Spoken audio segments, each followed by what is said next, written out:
ఇక్కడ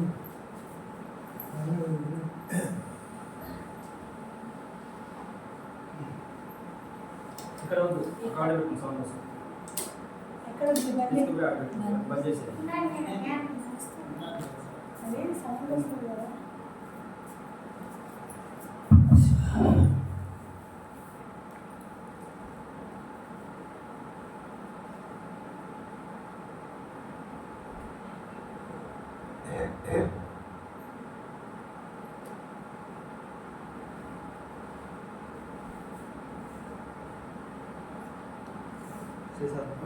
గగనగిరి మహారాష్ట్ర.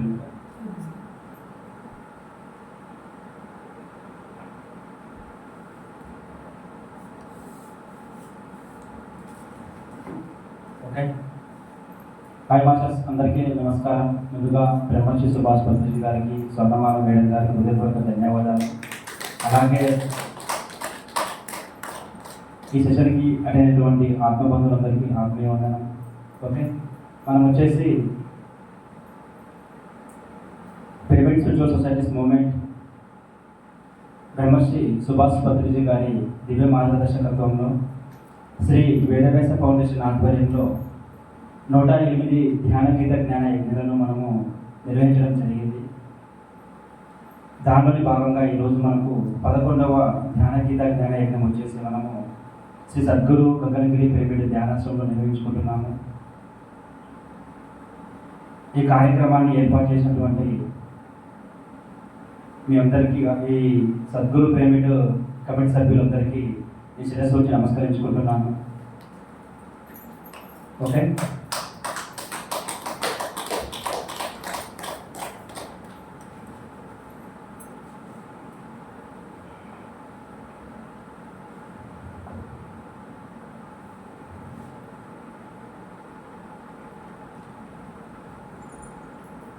ఈ కార్యక్రమాన్ని ప్రారంభించకపోయే ముందు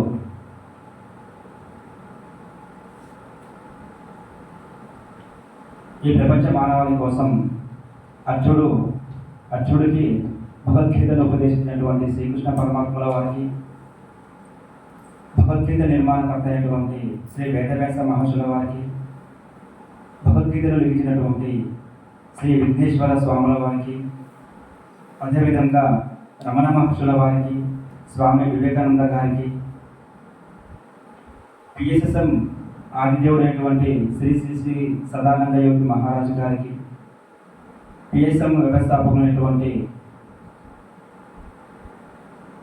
బ్రహ్మశ్రీ సుభాష్ పత్రిజీ గారికి, అదేవిధంగా శ్రీ శ్రీ శ్రీ శ్రీ మలయాళ స్వాముల వారికి, 100 ధ్యానగీత జ్ఞాన యజ్ఞాలు ఇచ్చినటువంటి శ్రీ శ్రీ శ్రీ విద్యాప్రకాశానందగిరి స్వాముల వారికి నమస్కరించుకుంటూ ఈరోజు మనము 11వ ధ్యానగీత జ్ఞాన యజ్ఞము శ్రీ సద్గురు గగనగిరి పిరమిడ్లో మనము నిర్వహించుకుంటున్నాము.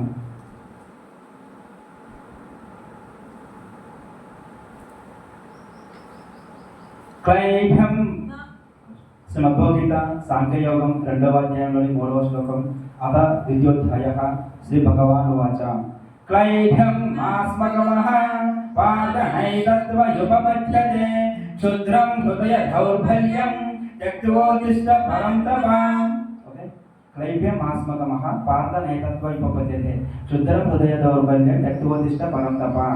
అంటే ఏంటి? కృష్ణ భగవానుడు ఏమని చెప్తున్నాడు అంటే, ఓ పాత అంటే ఎవరు? ఇక్కడ అర్జునుడు. ఓకే, ఓ పాత పిచ్చితనాన్ని తెచ్చుకోవద్దు, అది నీకు ఎంత మాత్రమో తగ్గదు, తుచ్చమైన హృదయ దౌర్బల్యాన్ని విడిచిపెట్టి యుద్ధానికి సంసిద్ధుడు. ఒక ఎందుకు చెప్పాడు కృష్ణ భగవానుడు ఇది అర్జునుడికి? అర్జునుడు యుద్ధ భూమికి వెళ్ళి, తెలుసు నీకు కురుక్షేత్ర యుద్ధం, మహాభారత యుద్ధం జరుగుతుందని. ఓకే, ఆ అర్జునుడు యుద్ధ భూమికి వెళ్తాడు. వీళ్ళందరూ యుద్ధం జరుగుతుంది కదా, యుద్ధం జరుగుతున్న ఆ ప్లేస్కి అందరూ వెళ్ళాలి కదా. సపోజ్ ఏమైనా తీర్మానం జరిగేటప్పుడు, సరే మన ఊళ్ళో పెద్ద మనుషులు తీర్మానం జరిగేటప్పుడు మనం అందరం వెళ్తాం కదా. అక్కడికి వెళ్ళాక అటువైపున వాళ్ళు ఎవరు ఉన్నారు, ఇటువైపున వాళ్ళు ఎవరు ఉన్నారు, మనకు సపోర్ట్ చేసే వాళ్ళు ఉన్నారు, ఎవరు ఉన్నారు, అటువైపు మాట్లాడే వాళ్ళు ఎవరు ఉన్నారు అని మనం చూసుకుంటామా చూసుకోమా? ఓహో వాళ్ళకల్లా వాళ్ళు వచ్చారు, వీళ్ళకల్లా వీళ్ళు వచ్చారు, ఓహో ఇంతమంది వచ్చారా, చూద్దాం సంగతి తర్వాత చెప్తాం. అవును కదా, తర్వాత చెప్తాం. మనడు అనుకుంటే మాట్లాడుకున్నప్పుడు ఆడకల్లి మాట్లాడుతున్నారా, ఆడకల్లి ఉన్నారా, సరైన చూద్దాం.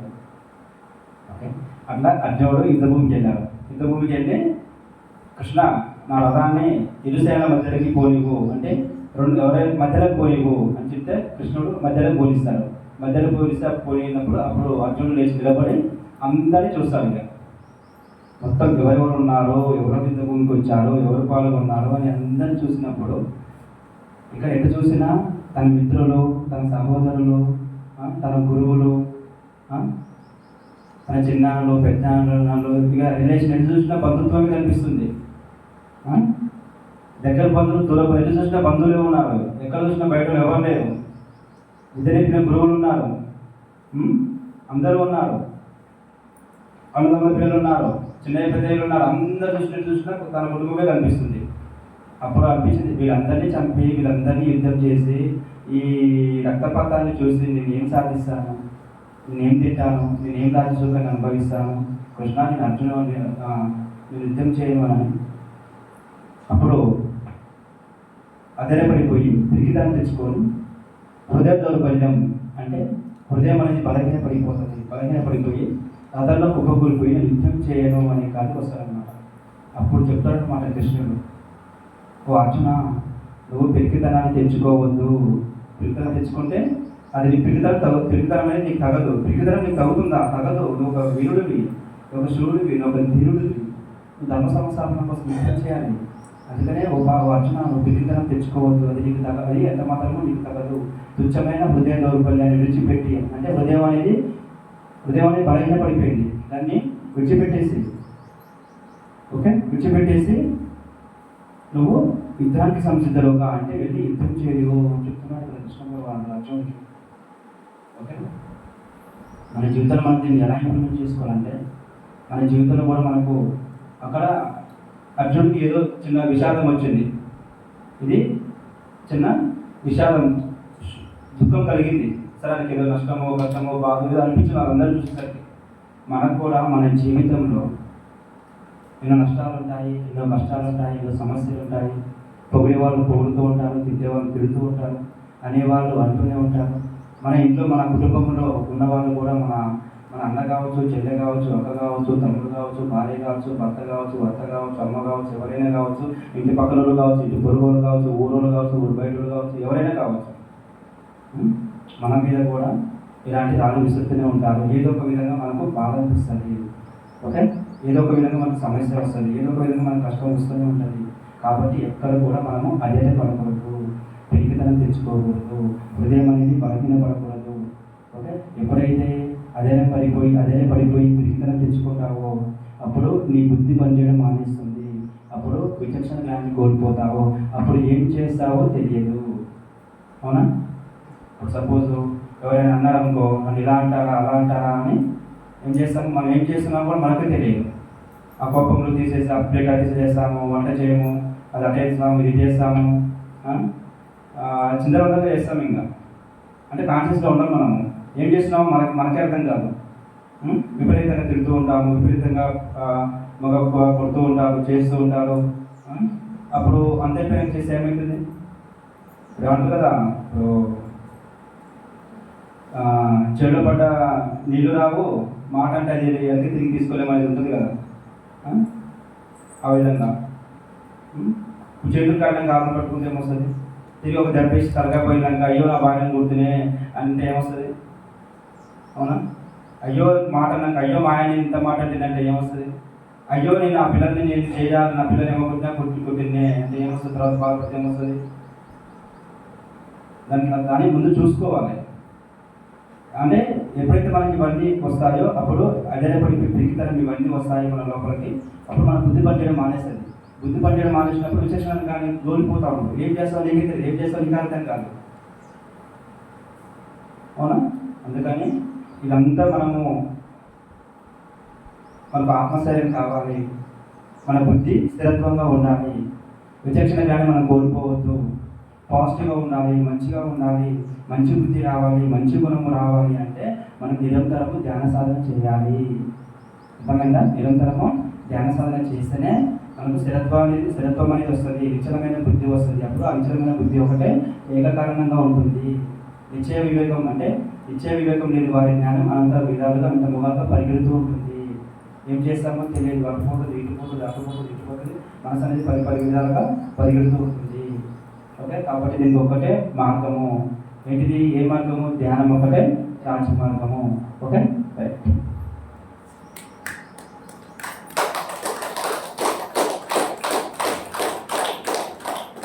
అశోచనన్వశోచస్వం ప్రజ్ఞమాలాం చ భాససే గతాసో న గతాసో చ నానుశోచంతి పండితః.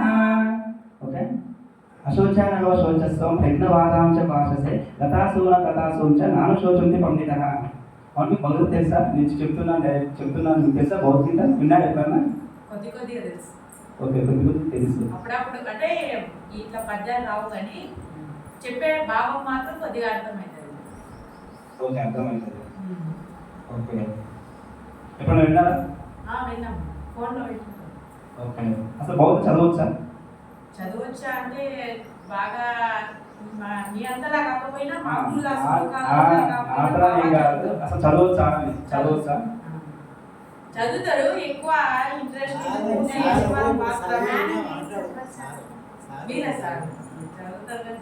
నేను కాదు, చాలా మంది అంటారు కదా భగవద్గీతని చదవకూడదు, వాళ్ళంతా ఉంటారా అనేది, ఏదైనా శవాల కాడ పెట్టేది, చచ్చిన వాళ్ళ కాడ కూర్చున్న వాళ్ళ కాడ పెట్టేది, ఏదైనా భగవద్గీత చాలా పవిత్రమైనది, గుళ్ళో పెట్టి అది కుంకుమ పసుపు చల్లి ఆ దండం పెట్టుకొని దాన్ని అంతే ఉంచాలి, లేదా మా అమ్మ భగవద్గీతను అసలు ఇంతనే ఉంచకూడదు, ఈ భగవద్గీత ఎక్కడ వేయాలి, అందులో చనిపోయిన వాళ్ళ కాడ పెట్టి దీన్ని తెచ్చిన వాళ్ళు ఆయన భగవద్గీత ఏం తీసుకొచ్చి చదువుతున్న వాళ్ళు ఆయన భగవద్గీత మన ఇంటిని తీసుకొచ్చినారా, తీసుకుని బయటపడైపోరా, బయటైపోరా, ఎక్కడో పెట్టి తప్పరా, ఇలా ఒకేలా మాట్లాడుతుంటారు కదా, అలాంటిది ఏమైనా ఉందా మీ దగ్గర అని అనుకున్నాను.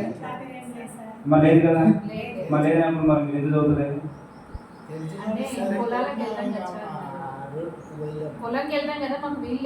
సరే, పొలానికి వెళ్తారు, అన్ని పనులు చేసుకోవాలి, పని వదిలిపెట్టింది భౌతిక మనం చదవట్లేదు కదా, మన పనికి మాకు పొలానికి చేయాలి కదా, మాకు భౌతిక వెళ్ళలేదు కదా.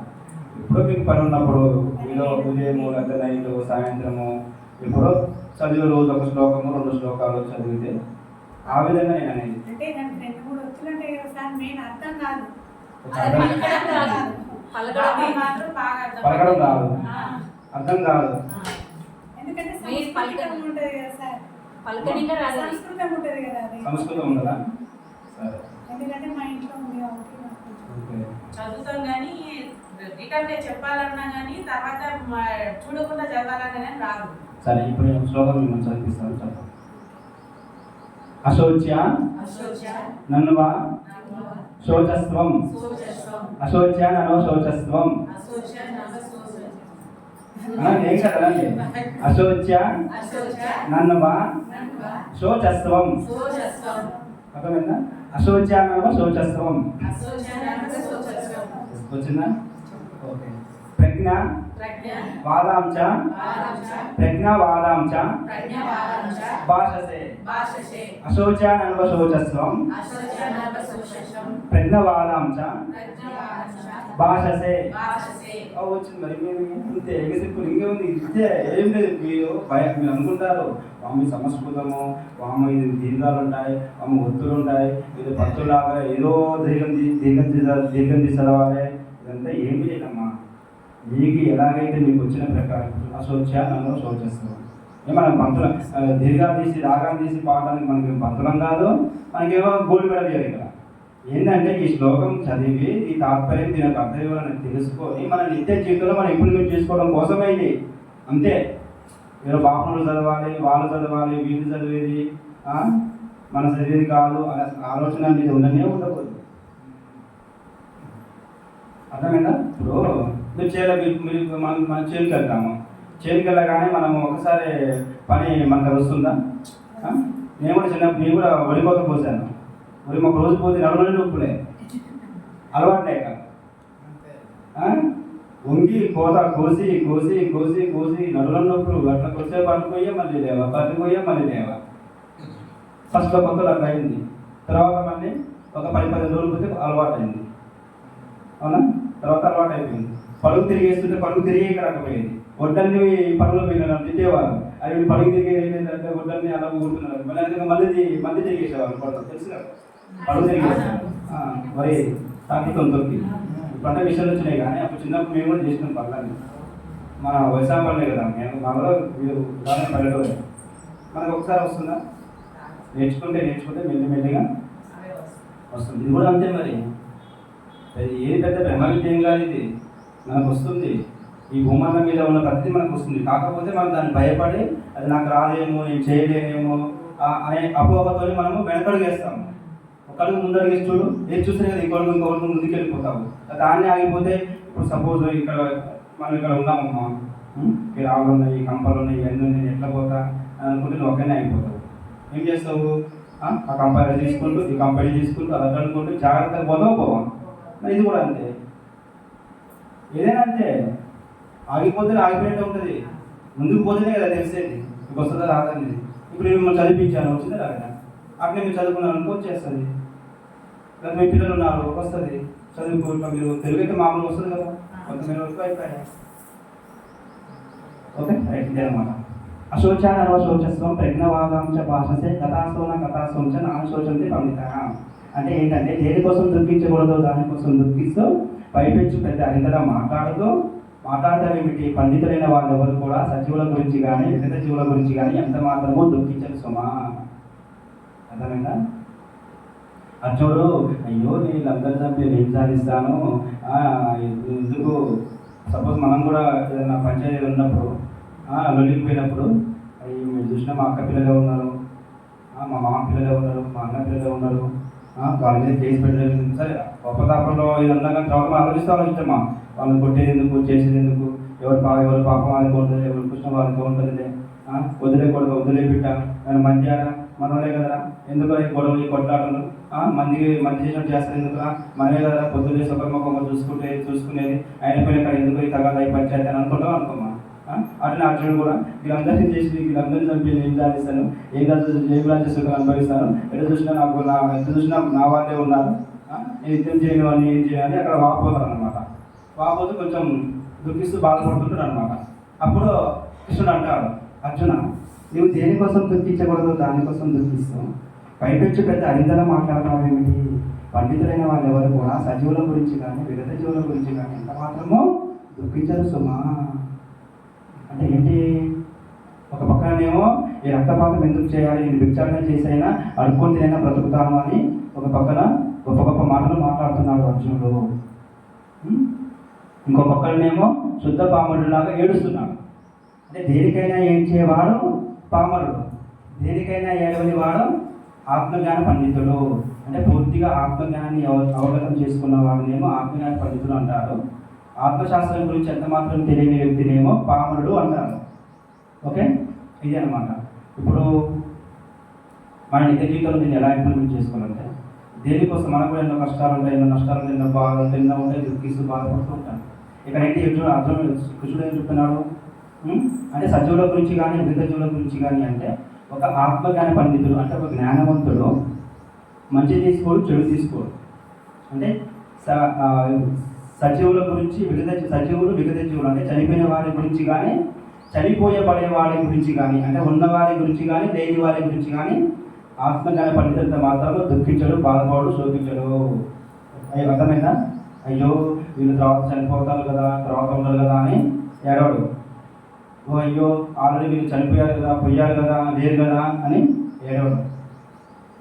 తను ఏం చేయాలనుకుంటున్నాడో తన అంతిమ లక్ష్యం వైపు మాత్రమే తన ప్రయాణం తను చేసుకుంటూ తన ఫలితాలు చేసుకుంటూ వెళ్ళిపోతాడు. ఓకే, ఎందుకు అలా చేస్తాడు అని అంటే నేను శరీరం కాదు ఆత్మ అని అతనికి తెలుసు. మరణం అనేది ఈ శరీరానికే. ఆత్మ అని పేరున్నారు అందరూ. ఆత్మ అంటే దయ్యం కదా, అది భూతం. ఆత్మ అంటే వాము, ఆత్మ అంటే వాము, ఆత్మ ఎంత బాగా వాము. ఆత్మ అనేది ఒక దయ్యం కాదు, ఒక భూతం కాదు, ఏది కాదు. ఆత్మ అందరం ఆత్మలమే, ఆత్మస్వరూపులం అందరం. ఈ జీవాత్మ, ఈ జీవంలో దీనిలో ఈ ఆత్మ ఉంది. ఫస్ట్ అనేది మనసు ఉంటుంది. మన మనసుతో పనిచేస్తున్నాము. ఈ మనసుతో పనిచేసేది మన జీవితం ఎట్లా ఉంటుంది? గందరగోళంగా ఉంటుంది, అయోమయంలో ఉంటుంది, కన్ఫ్యూజన్లో ఉంటుంది, ఎటుపోతామో తెలియదు. ఎప్పుడు చూసినా దుఃఖము, నష్టము, కష్టాలు, బాధలు ఇవే ఉంటాయి. ఎందుకంటే మనసు యొక్క అది ఎప్పుడైతే మనం ధ్యానం చేస్తామో మనసు పోతుంది, అప్పుడు ఆత్మ వస్తుంది.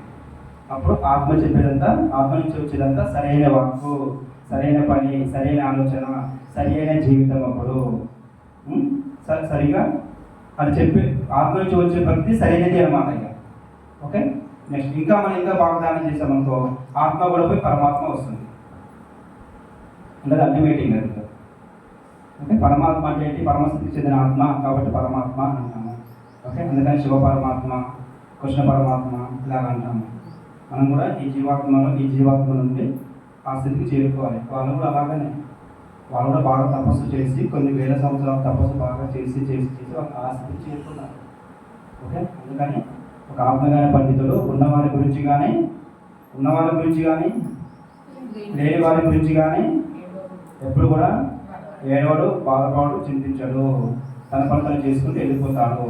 సపోజ్ అండి మన కుటుంబంలో మనం ఉన్నాము, మన కుటుంబంలో ఎవరో ఒకరు శరీరాన్ని వదిలేసారు, చనిపోయారు.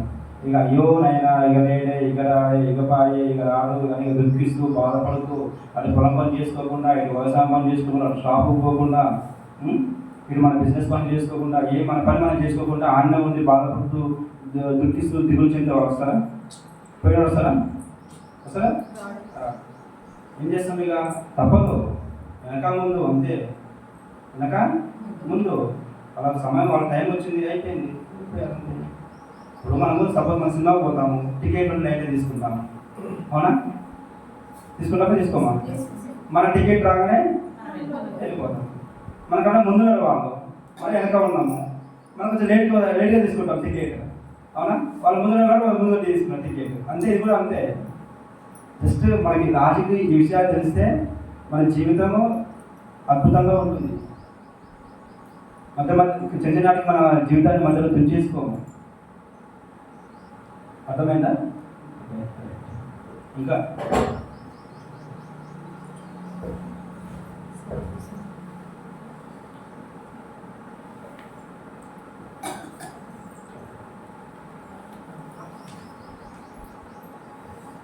నత్వే వాహం ఛాతు నాసం నత్వం నేనే క్షణాదీపః నచైవ నా భవిష్యామః సర్వే భయమతః పరం.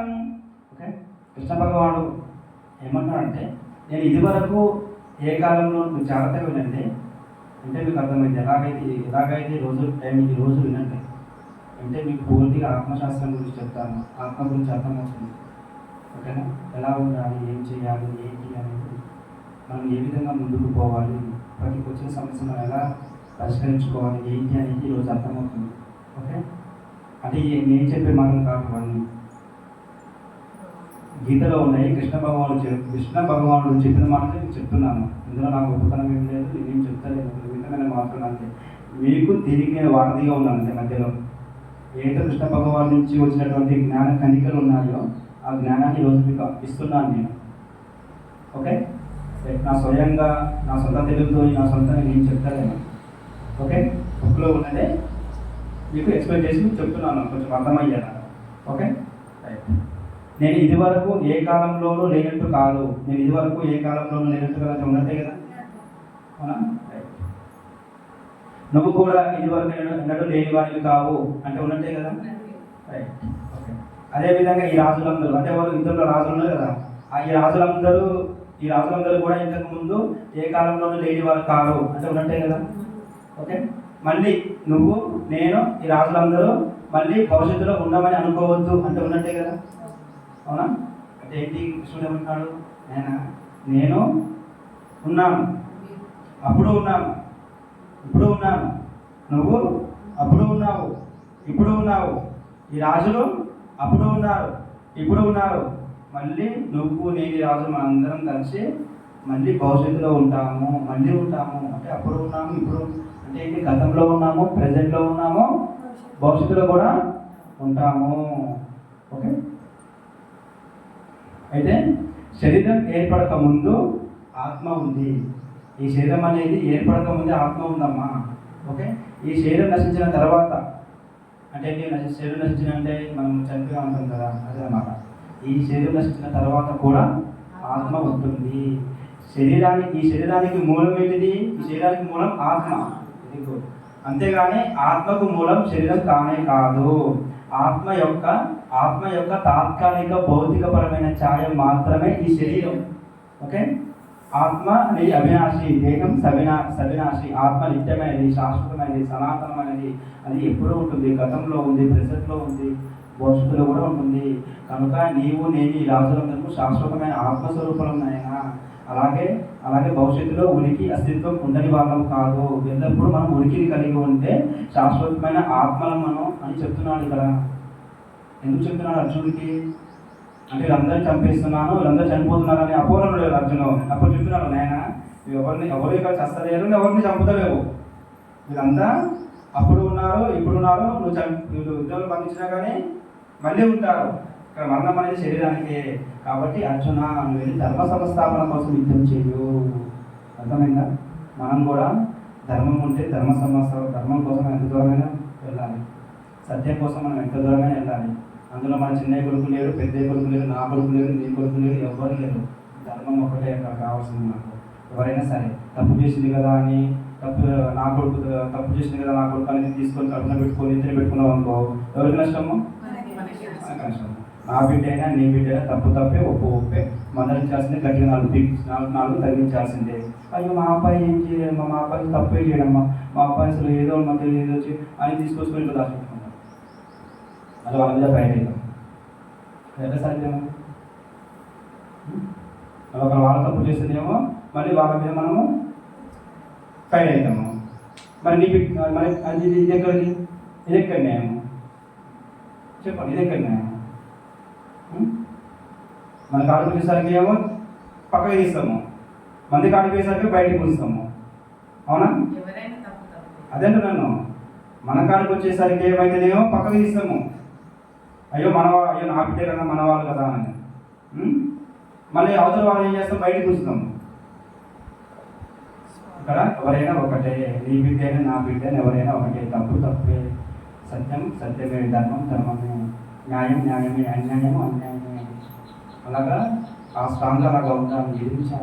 మీరు చూసారా తమిళనాడులో లాక్డౌన్ వచ్చింది కదా, అప్పుడు కరోనా వచ్చింది. అప్పుడు వైన్స్లో టైంకు బంద్ చేయలేదని పోలీసులు ఆ వైన్స్ పెడతారు కదా అతన్ని తీసుకుపోయి జైలు వేసేసారు. మళ్ళీ ఇంకా కొడుకు కదా, మా నాన్న తీసుకుపోయి కొడుకు కూడా వచ్చింది. వాళ్ళ రూల్స్ ప్రకారం వాళ్ళు రూల్స్ పాటించకుండా ఆ కొడుకుని తల్లిని నైట్ జైల్లో అక్కడ ఉంచి వాళ్ళని చింత బాగా కొడితే వాళ్ళు లాకప్ తెచ్చి స్టేషన్లో చనిపోయారు వాళ్ళు. ఇప్పుడు మొత్తం అదే నడుస్తుంది. అది 2020లో జరిగింది. అది కరోనా సమయంలో ఒకటే పోలీసులు హెడ్ కానిస్టేబుల్ రేవతి ఆమె పేరు. ఆమె ఒక్కటే సాక్ష్యం చెప్పింది, బలంగా న్యాయం కోసం ధర్మం కోసం నిలబడింది. ఇప్పుడు 9 మందికి ఉరి శిక్ష పడింది. చూసారా? అంటే తప్పే. నువ్వు ఒక తండ్రి కొడుకుని ఒక చిన్నదానికి నువ్వు లేకపోతే తెచ్చి వాళ్ళని కొట్టి చంపినావంటే కానీ చదివేది, న్యాయం ఏది, నీ పర్పస్ ఏది? తప్పే కదా అది. అదే స్థితిలో మన తండ్రులు మన బంధువులు మన తండ్రులు మన వాళ్ళు ఎట్లా ఉంటుంది మనకు? అవునా కదా? కాబట్టి ఆమె ధర్మం కోసం నిలబడి వాళ్ళకు శిక్ష పడడం చేసింది. ఈరోజు ఇప్పుడు దేశం అంతా మారిపోతుంది అదంతా. ఓకే,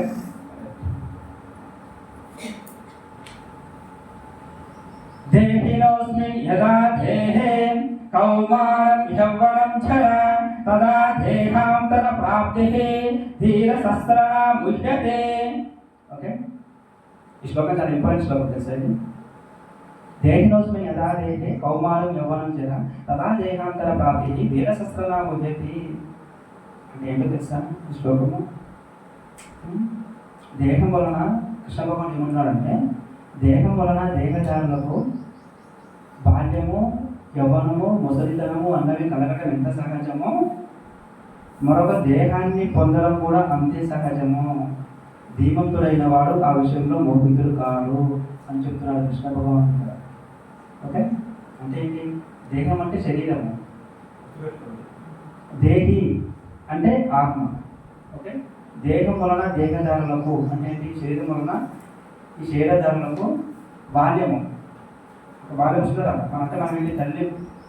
తల్లి కొద్దిగా నుండి పసిగలుగా మనం జన్మ తీసుకుంటాము. అవును, జన్మ తీసుకున్నప్పుడు ఫస్ట్ టైం వస్తుంది, రోజులు వస్తాయి, తర్వాత నెలలు, తర్వాత సంవత్సరాలకు వచ్చినప్పుడు ఏమవుతాము? అప్పుడు ఏమంటారు? బాల్యంలోకి వస్తాము. బాలుడు అంటే బాల్య దశ. తర్వాత ఇంకా పెరిగేది యవ్వనంలోకి వస్తాం, అప్పుడు ఏంటి యవ్వన దశ. తర్వాత ఏంటి, తర్వాత వృద్ధాపంలోకి వస్తాము, అప్పుడు వృద్ధాప దశ. ఓకే, అప్పుడు ఈ శరీరం మార్పిడి జరిగిందా లేదా? అంటే చిన్నగా ఉన్న వాటిలో పెద్దగా అయ్యాడు, తర్వాత వృద్ధాపంలోకి వచ్చాడు. అంటే నల్లగా ఉన్న వాళ్ళు తెల్లగా అయ్యారు, తెల్లగా ఉన్న వాళ్ళు నల్లగా అయ్యారు. అవునా? లావుగా ఉన్న వాళ్ళు బక్కగా అయ్యారు, బక్కగా ఉన్న వాళ్ళు లావు అయ్యారు. ఇప్పుడు కొంచెం చిన్న పెద్ద పొట్టిగా ఉన్నవాడు కొంచెం పెద్ద పొడుగయ్యాడు. ఇలా వృద్ధాపంలోకి వచ్చినప్పుడు చర్మమంతా ముడతలు పడిపోయి కర్ర పట్టుకొని నడుస్తున్నారు. మీరు పైన బాధపడ్డారా, దుఃఖించారా, ఏడ్చారా?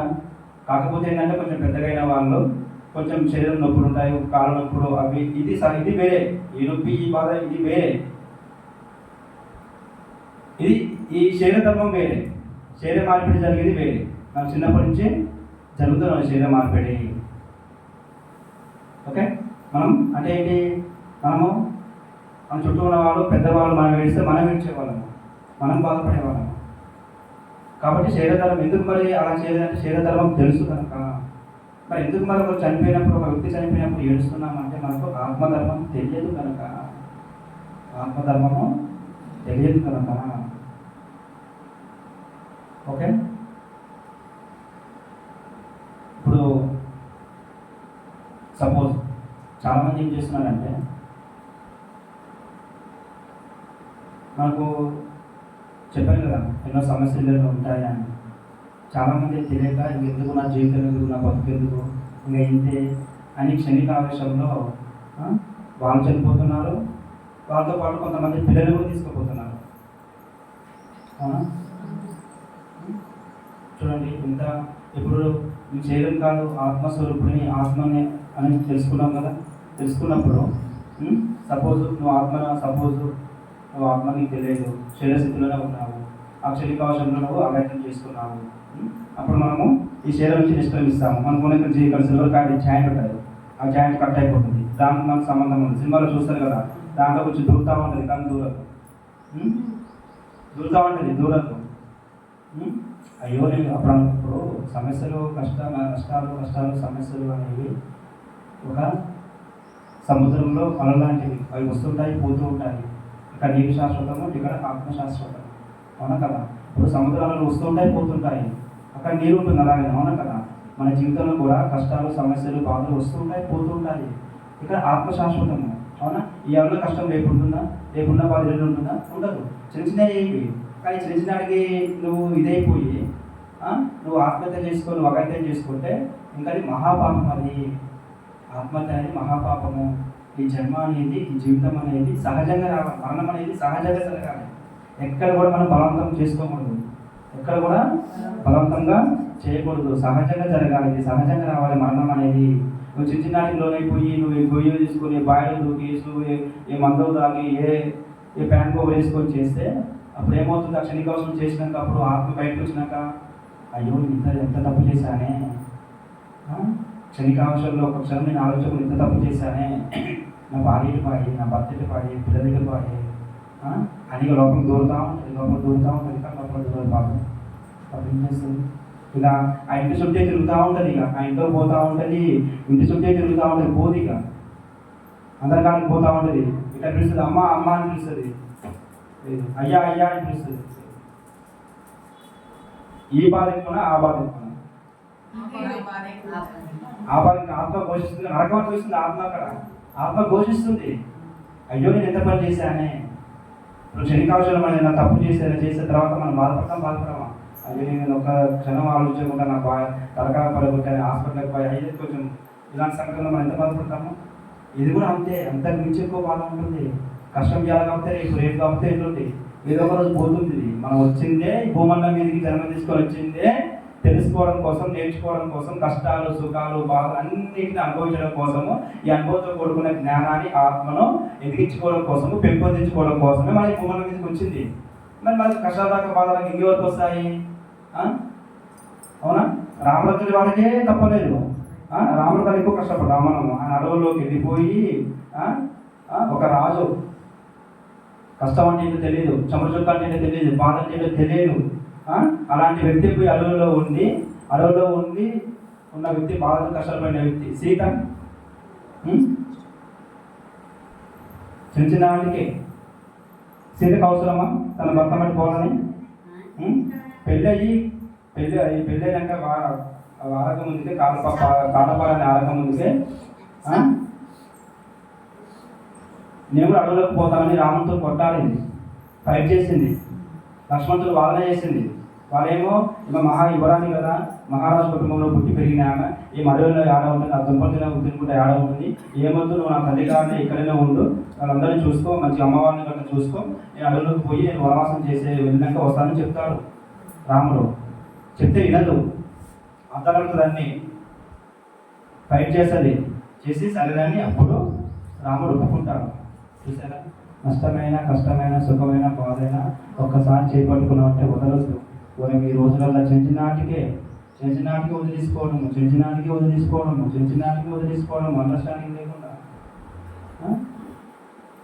ఆ రోజు మరి సీత వదిలేయచ్చు కదా, రాముడిని వదిలేసి మంచిగా వేరే పెళ్లి చేసుకోవచ్చు కదా. కొన్ని మీరు అడవిలో పోతుంది, ఈ నెంబర్ నేనాడే పోతా, అడవిలో నేనాడు ఉంటా, నేను కాబట్టి ఇంకో గాయం చేసుకుంటాను, ఇంకో గాయం చేసుకోవచ్చు కదా. పోయి ఇంట్లో ఉప్పు లేకపోతే పప్పు లేకపోతే ఇంకో పెళ్లి చేసుకుంటా, తాగుతుందంటే ఇంకో పెళ్లి చేసుకుని వెళ్ళిపోతాము, పని పోలేదంటే వెళ్ళిపోతాము, గొడవ పెట్టుకుంటే వెళ్ళిపోతాము. మరి ఏ కష్టం లేకుండా, ఏ సమస్య లేకుండా, ఏమీ లేకుండా ఊకనే కోసం ఊకనే ఉంటే అసలు సాధ్యమేనది? సాధ్యమేనది? భార్య భర్తలు అన్నాక, కుటుంబం అన్నాక సహజంగా జరుగుతుంటారు. ఒకరు తగ్గిన ఒకరు పైన ఉన్నప్పుడు ఒకరు తగ్గాలి, ఒకరికొకరు అండర్స్టాండింగ్ ఉండాలి. ఉండి నెట్టుకుంటుంది జీవితం. ఎట్టుకుంటూ పోవాలంటే ఎడ్లబండి మనం తోలుతున్నాం, రోడ్డు మీద పోతుంటాం, మనుషులు వస్తుంటారు, అట్లా వెనక తీసుకొని పోతామా? రాళ్ళు రప్పలు అన్ని వస్తే వెనక తీసుకొని పోతామా? ఎట్లా పట్టే దాన్ని దొరుకుంటూ పోతూనే పోతుంటాం ఎడ్లబండి. ఇది కూడా అంతే, జీవితం కూడా దొరుకుంటూ పోతూనే ఉండాలి. ఇప్పుడు నేను దిద్దడానికి నువ్వు ఇంకో కాడికి పోయి నీకు ఏదో కష్టం ఉంటుంది, అవును కదా. ఇక్కడ వదిలేసి నువ్వు వేరే కాడికి పోయినా కానీ అక్కడ కూడా ఏదో పూల్లో పెట్టుకొని నీకు ఏ కష్టం లేకుండా, ఏ బాధ లేకుండా, ఏం లేకుండా మంచిగా అన్ని తీసుకుపెట్టింది రాజస్వం మీద కోసం పెట్టింది సాగుతారు ఎవరన్నా? ఎవరు సాగుతారు? భార్యనే సరే భర్త సరే ఇద్దరు ఉద్దేశం చెప్తున్నాను నేను ఇక్కడ. ఎందుకంటే ఈ టాపిక్ వచ్చింది కాబట్టి చెప్తున్నాను ఇక్కడ. చిన్ననాటికి తాగొస్తున్నాడు, తాగని 2 రోజుల దాకా తాగని, ఇది పనులు చేసుకో అని గురించి నీకెందుకు? 1 రోజు తాగుతారు, 2 రోజులు తాగుతారు, 4 రోజులు తాగని, ఆయన కర్మ అది, ఆయన జీవితం అది. నీకు పోయి మా ఆయన రోజు తాగుతున్నాను, నీకు పోయి మా కలిగాలంటే కూడా నెలలు అంటే 2 పెగ్గులు తాగని ఇంకా 3 పెగ్గులు ఎక్కువ. ఈ బాధపై ఆ బాధ, ఈ బాధ, అన్ని బాధలు లేదు. ఇక్కడ ఉన్నప్పుడే అప్పుడు ఒకసారి అప్పుడు ఇప్పుడు తాగి ఇంత ముందు తిని తన పని తను చేసుకుంటుండేవాళ్ళు. నువ్వు ఇంట్లో చేస్తున్నావు, నువ్వు ఇంటి కాడ పోయి నెలలు నువ్వు తల్లిగారి ఇంటి కాడ ఉంటే అది వండి పెట్టేవాళ్ళు లేక చేసేవాళ్ళు లేక ఏమీ లేక ఇంకెక్కువ సమస్య పెరిగినట్టుగా తగ్గుతుంది ఏమన్నా? నువ్వు ఉండి జీవితం నిలబడాలని చెడిపోవాలని ఆడవాళ్ళ చేతుల్లో ఉంటుంది. నువ్వు ఉండి నీ దీపాలను చక్కదిద్దుకోవాలి. ఎవరు చక్కదిద్దారు? నీ జీవితాన్ని నువ్వు నిలదొక్కుకోవాలి, నీ జీవితాన్ని నడిపించుకోవాలి. ఎవరు? ఎందుకంటే ఆ స్త్రీకి అంత శక్తి ఉంటుంది, అవునా? ఆడది ఇప్పుడు ఆడవారు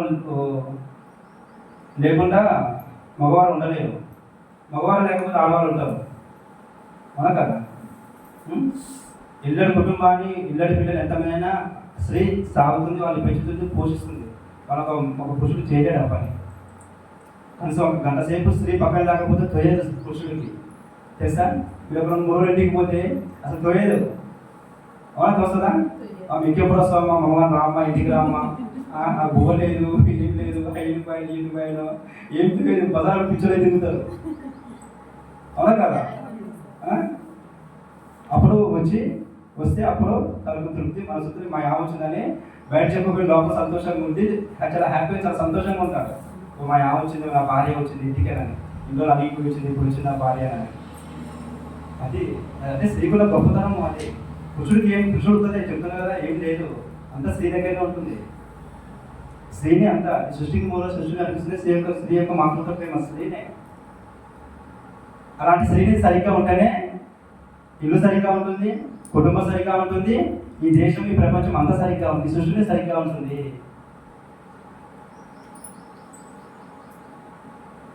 ఓకే, అందుకని నేను చెప్పేది ఏంటంటే చిన్న చిన్న వాటికి ఎవరికైనా వస్తూ ఉంటాయి. చిన్న చిన్న వాటికి గురి కాకుండా మంచి చక్కగా అండర్స్టాండింగ్ చేసుకుంటూ మంచి జీవితాన్ని సాగించుకుపోవడమే సరైనదే అర్థము పరమార్థము. ఓకే, మనం వచ్చింది కష్టాలు నష్టాలు బాధలు అన్నీ అనుభవించడం కోసము. ఓకే, కాబట్టి అందుకని ఈ ఆత్మ అనేది శాశ్వతమైనది కాబట్టి ఎవరు కూడా సూసైడ్ చేసుకోకూడదు, ఆత్మహత్యలు చేసుకోకూడదు. మనం చూడండి, మన రీసెంట్గా ఒక 2 నెలల క్రితం జరిగింది. ఒక ఆమెకు ఏం కష్టమో, సరే ఏం కష్టమో ఏం బాధ ఏమో తెలియదు. సరే ఆమె చనిపోవాలనుకోవడమే మహా తప్పు, మహా పాపము. మరి ఆమె ఏమనుకుంది, నేను చనిపోతే నా పిల్లలు ఎవరు చూసుకుంటారు, వెళ్ళిపోతారు అనుకొని ఆల్రెడీ 9 పిల్లలు వాళ్ళిద్దరు తీసుకుని ముగ్గురు పోయి ట్రైన్ కింద ఉంటారు. చూడు అంతగా మనకన్నా మనమే ఈ భూమాలకి జన్మ తీసుకొని వచ్చినాం.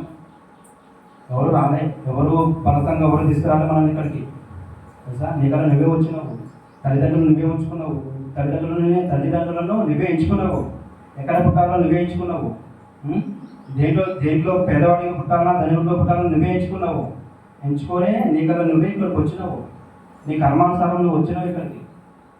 నేను పని చేసేస్తా అని వచ్చినావు ఇక్కడికి. మనం ఏం చేసినాము, ఈ చిన్నప్పుడు మన మనసు ఏర్పడుతుంటే ఆ మన సమాజం ఇచ్చిన బుద్ధి, మనసు ఇచ్చిన బుద్ధి, సంఘం ఇచ్చిన బుద్ధిలో ఈ అజ్ఞానంలో పడిపోయి, ఆ చీకటిలో పడిపోయి మనము ఇలాగే జీవనం గడుపుతున్నాము. అర్థమైందా? సపోజ్ ఇచ్చిన ఉదాహరణ చెప్తాను. ఇప్పుడు సపోజ్ ఒక వ్యక్తి ఇంట్లో కూరగాయలు లేవు అని చూసి, కూరగాయలు లేవు నేను కూరగాయలు చేస్తే మార్కెట్కి పోయి అని పోతారు.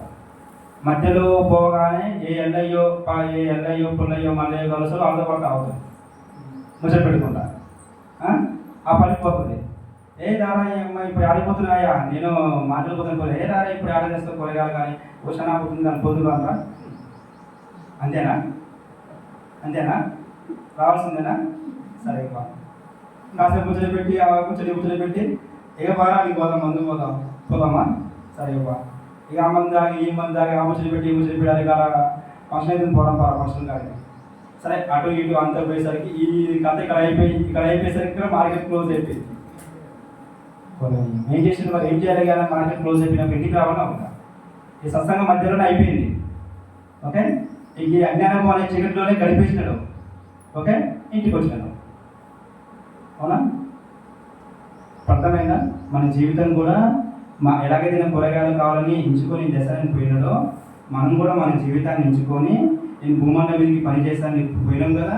పోతే ఈ అజ్ఞానము, ఈ సంఘము, ఈ సమాజము, ఈ అజ్ఞానంలో ఉంటూ మనకు వచ్చిన పని మనకు తెలియక చేయక మన అజ్ఞానంలో పడిపోయి ఈ పడిపోయి మన జీవితాన్ని మధ్యలో పెంచేసుకున్నప్పుడు మన జీవితం అంతా అయిపోయినప్పుడు అప్పుడు అక్కడ పోయినాక అదే నేను అప్పుడు నువ్వు తాగిన నిసంతా అదంతా దిగిపోయి అంతా అయిపోయినాక పోయిన పని ఏంటి, ఇంకా ఉండదు కదా, ఇంట్లో ఉన్న ఆడాలంటే ఏమిటికయ్యా నువ్వు ఏం పనికి పోయినావు, ఏం పని చేసుకొచ్చినావు, ఎక్కడికి పోయినావు, ఎక్కడికి వచ్చినావు, నువ్వు పోయిన పని వదిలిపెట్టి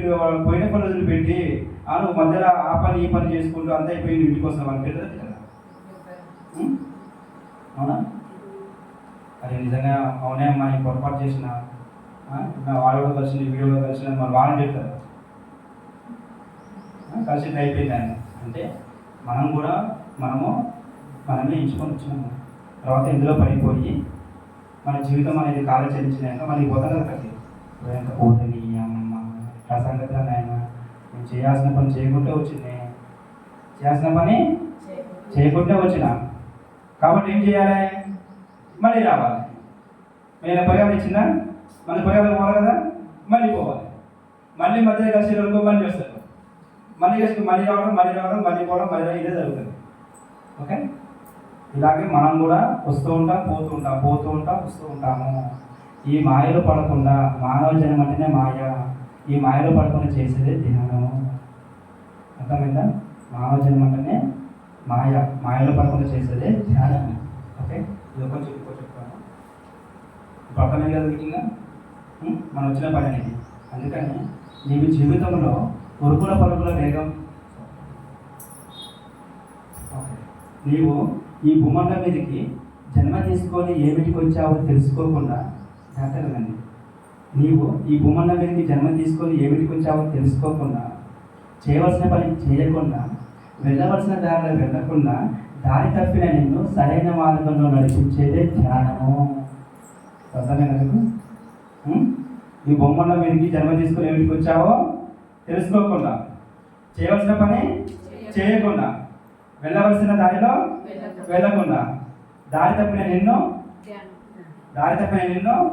సరైన దారిలో సరైన మార్గంలో నడిపించేదే ధ్యానము. ఇప్పుడు అర్థమైంది. ఇప్పుడు ధ్యానం చేసి తెలుసు, ఓ ఇదా నేను చేయాల్సింది, ఓ ఇదా ఇది అన్నమాట. అర్థమైనా మీకు? రైట్.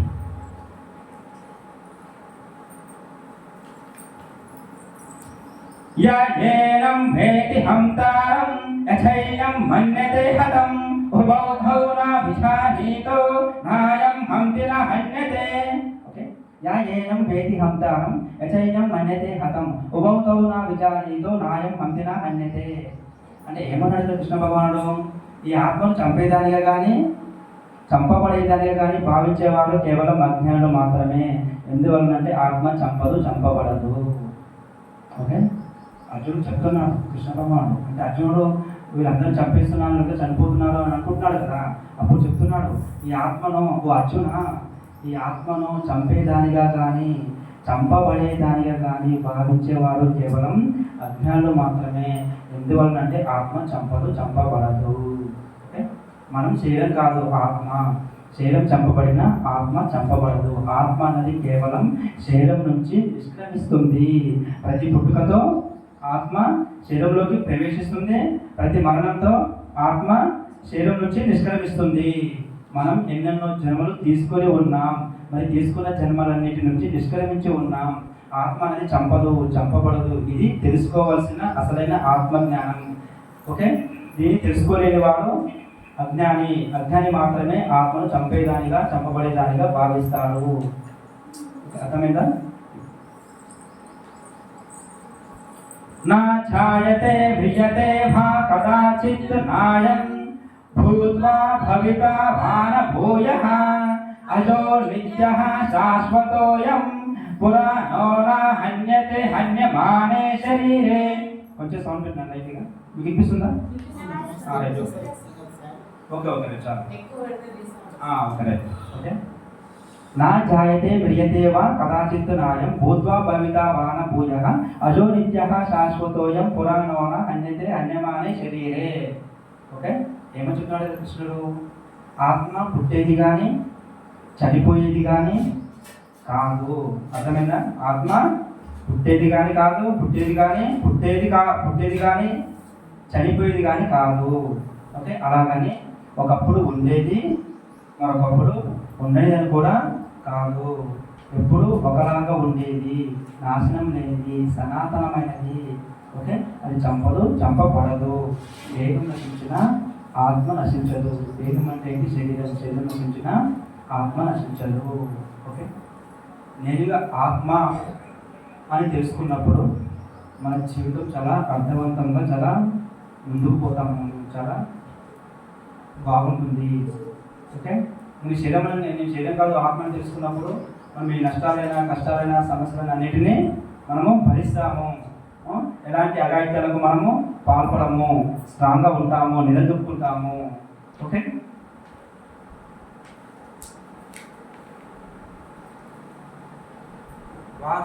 వాసాంసి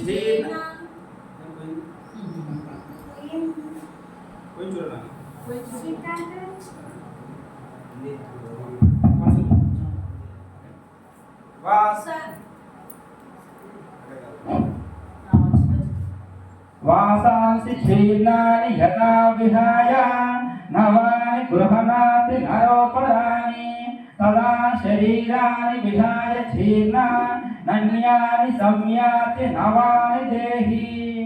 ఓకే, వాసాంసి క్షీర్ణాని యథా విహాయ నవాని గృహణాతి నరోపరాని తదా శరీరాన్ని విహాయ చేన అన్యాని సంయాతి నవాని దేహి. ఏమంటున్నాడు కృష్ణ భగవాన్? కూర్చోండి, పెద్దవాళ్ళు ఎక్కువసేపు కూర్చోలేకపోతే చేతిలో కూర్చోండి. అమ్మ చేతిలో కూర్చోండి.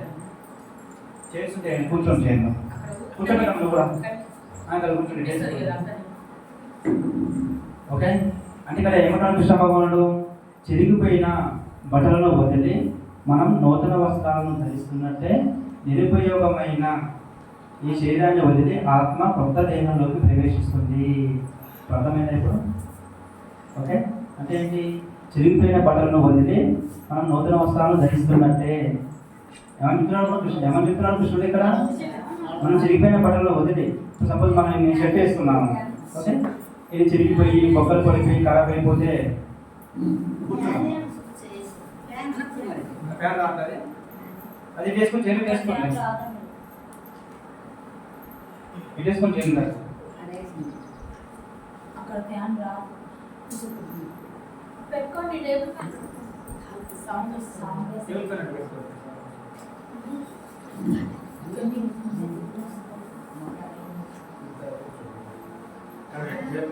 వేసుకోండి.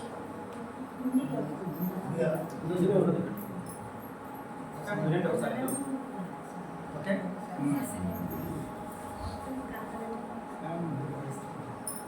ఓకే. చిరిగిపోయిన బట్టలను వదిలి మనం నూతన వస్త్రాలను ధరిస్తున్నట్టే. అంటే నేను సపోజ్ ఇప్పుడు షర్ట్ వేసుకున్నాను, ఇది చిరిగిపోయింది, ఖరాబ్ అయిపోయింది, పాడైపోయింది, బొక్కలు పడిపోయింది, అప్పుడు ఏం చేస్తాము? ఐరన్ చేసి ఇస్త్రీ చేసి బెడ్రూమ్లో పెడతాను. లేదు కదా, పక్కన పడేస్తాము. అలాగనే ఇంట్లో ఉంటామా? ఉంటాం కదా. ఏదో చిన్నది పోతుంది అని ఓకే. అలాగని ఒకరు ఇలాగ ఉంటామా? షాప్కి వెళ్ళి మళ్ళీ కొత్త బట్టలు తెచ్చుకొని వేసుకుంటాం కదా. ఓకే. ఇది ఎలాగనో సేమ్ టు సేమ్. ఓకే. నిరుపయోగమైన ఈ శరీరం అంటే ఎప్పుడైతే శరీరం నశించిపోతుందో, ఖరాబ్ అయిపోతుందంటే, అనారోగ్యం పాడైపోయి ఏదో ఒక విధంగా శరీరం అనేది ఇది అయిపోయినప్పుడు, ఖరాబ్ అయిపోయినప్పుడు, అంటే దాన్ని మనం మరణించడం అంటే చనిపోవడం అంటాము. ఓకే. అలాగా వదిలేసినప్పుడు, చనిపోయినప్పుడు మళ్ళీ ఆత్మ కొత్త దేహంలోకి ప్రవేశిస్తుంది, మళ్ళీ వేరే దేహంలోకి వెళ్ళిపోతుంది.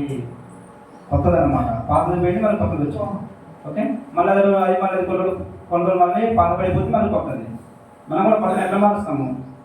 నెలకు కొత్త మారుస్తాము, వారం కొత్త మారుస్తాము, 10 రోజులు కొత్త మారుస్తాము. అర్థమైందా? మరి చిన్నోడు లేదా? అది రెడీ అయిపోయింది.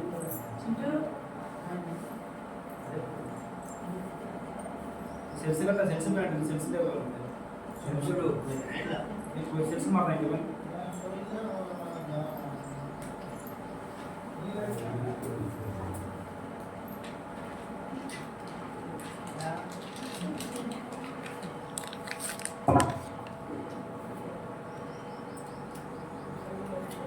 దాని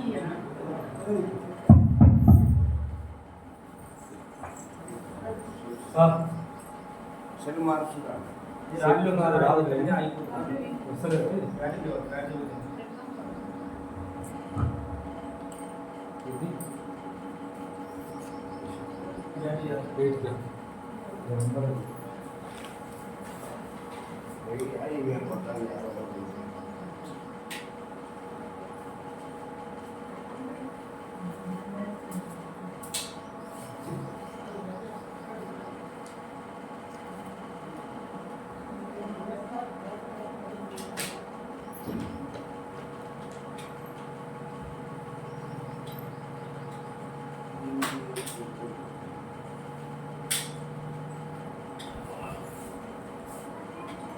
तो 5 నిమిషాలు ధ్యానం కూర్చున్నాం అందరూ. 5 నిమిషాలు ధ్యానం కూర్చున్నాం.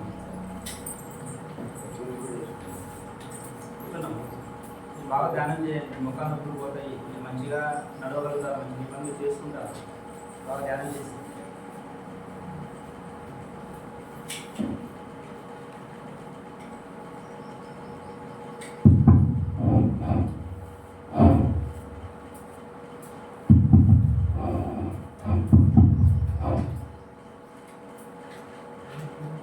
ఓకే. సార్ వినండి, దాని నుంచి బయటికి రండి. కొంచెం సౌండ్ పెట్టండి, కొంచెం లైట్గా.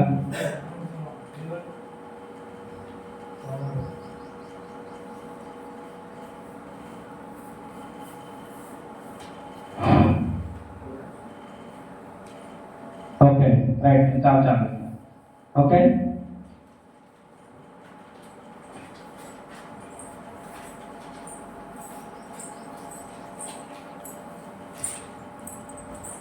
అందరూ కళ్ళు తెరవండి, ధ్యానం నుంచి బయటికి రండి. అమ్మా ధ్యానం నుంచి బయటికి రండి. ఓకే. నైనం చిందంతి శస్త్రాణి నైనం దహతి పావకః నచైనం క్లేదయం యాపో న శోషయతి మారుతః. ఓకే. నైనం చిందంతి శస్త్రాణి నైనం దహతి పావకః నచైనం క్లేదయం యాపో న శోషయతి మారుతః. ఓకే. ఈ ఆత్మను కృష్ణ భగవాన్ ఏమంటున్నాడంటే, ఈ ఆత్మను శస్త్రాలు రీసౌండ్ వస్తుందా, మీకు వినిపిస్తుందా? ఓకే. ఈ ఆత్మను శస్త్రాలు ఛేదించలేవు. ఈ ఆత్మను శస్త్రాలు ఛేదించలేవు, అగ్ని దహించలేదు, నీరు తడుపలేదు, గాలి ఆరబెట్టను లేదు. ఓకే. ఈ ఆయుధాన్ని ఈ ఆత్మను శస్త్రాలు ఛేదించలేవు. శస్త్రాలు అంటే ఏంటి? ఆయుధాలు. ఓకే. ఇప్పుడు సపోజ్ మనం కట్ చేసుకున్నాం అనుకో, గాయం చేయడానికే, ఆత్మకు కాదు. ఓకే. అందుకని ఈ ఆత్మను శస్త్రాలు అంటే ఏం చేయలేవు అని అర్థం అన్నమాట. ఓకే. అగ్ని దహించలేదు. ఓకే. అగ్ని దహించలేదు అంటే ఇప్పుడు ఈ శరీరాన్ని మాత్రమే దహించేస్తుంది అగ్ని, ఆత్మకు కాదు. ఆత్మను ఏం చేయలేదు. ఓకే. నీరు తడపలేదు. నీరు తడపలేదు అంటే ఇప్పుడు మనం వెళ్ళి ఒక నదిలో దూకినాం, నదిలో మునిగినాము. ఓకే. తడిసేది శరీరం మాత్రం తడుస్తుంది, ఆత్మ తడవదు. ఓకే. రైట్. గాలి ఆరబెట్టడం లేదు. అది తడుస్తూనే ఆరబెట్టడానికి. కాబట్టి ఏం తడుస్తుంది? శరీరం తడుస్తుంది. ఈ శరీరం ఇప్పుడు మనం స్నానం చేస్తాము, స్నానం చేసినప్పుడు ఇంకా ఎండలో నిలబడితే ఏమవుతుంది? శరీరం అంతా ఎండిపోతుంది, ఆరబెడుతుంది. ఓకే. ఇది ఏమన్నా అంటే, ఈ ఆత్మను శస్త్రాలు అంటే ఆయుధాలు ఏం చేయలేవు. అగ్ని దహించలేదు, నీరు తడపలేదు, కానీ ఆరబెట్టను లేదు. సపోజ్ చిన్న ఉదాహరణ చెప్తాను. ఒక జ్ఞాని ఒక అజ్ఞాని ఇద్దరు ఉంటారు, వారిద్దరు స్నేహితులు. ఓకే. ఒకనొక సందర్భంలో వారిద్దరికి చిన్న పంచాయతీ, చిన్న లొల్లి అయింది, ఇద్దరు ఘర్షణ ఏర్పడింది. ఓకే. అప్పుడు కొంచెం సౌండ్ తగ్గించుకోవడానికి, అక్కడ కొంచెం తగ్గించండి.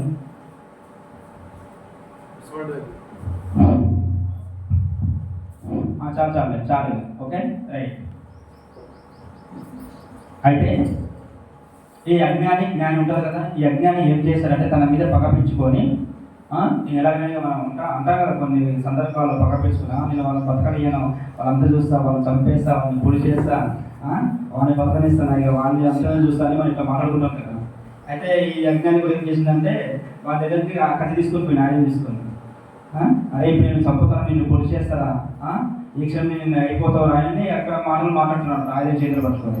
అప్పుడు ఆ జ్ఞాని ఏం చేస్తున్నాడంటే, ఓహో అరే నువ్వు నవ్వుకుంటూ, కొంచెం కూడా చలనం లేదు, భయం లేదు, వణుకు లేదు, వెలుగు లేదు, ఏది లేదు, ఆత్మశైర్యంగా ఉన్నాడు.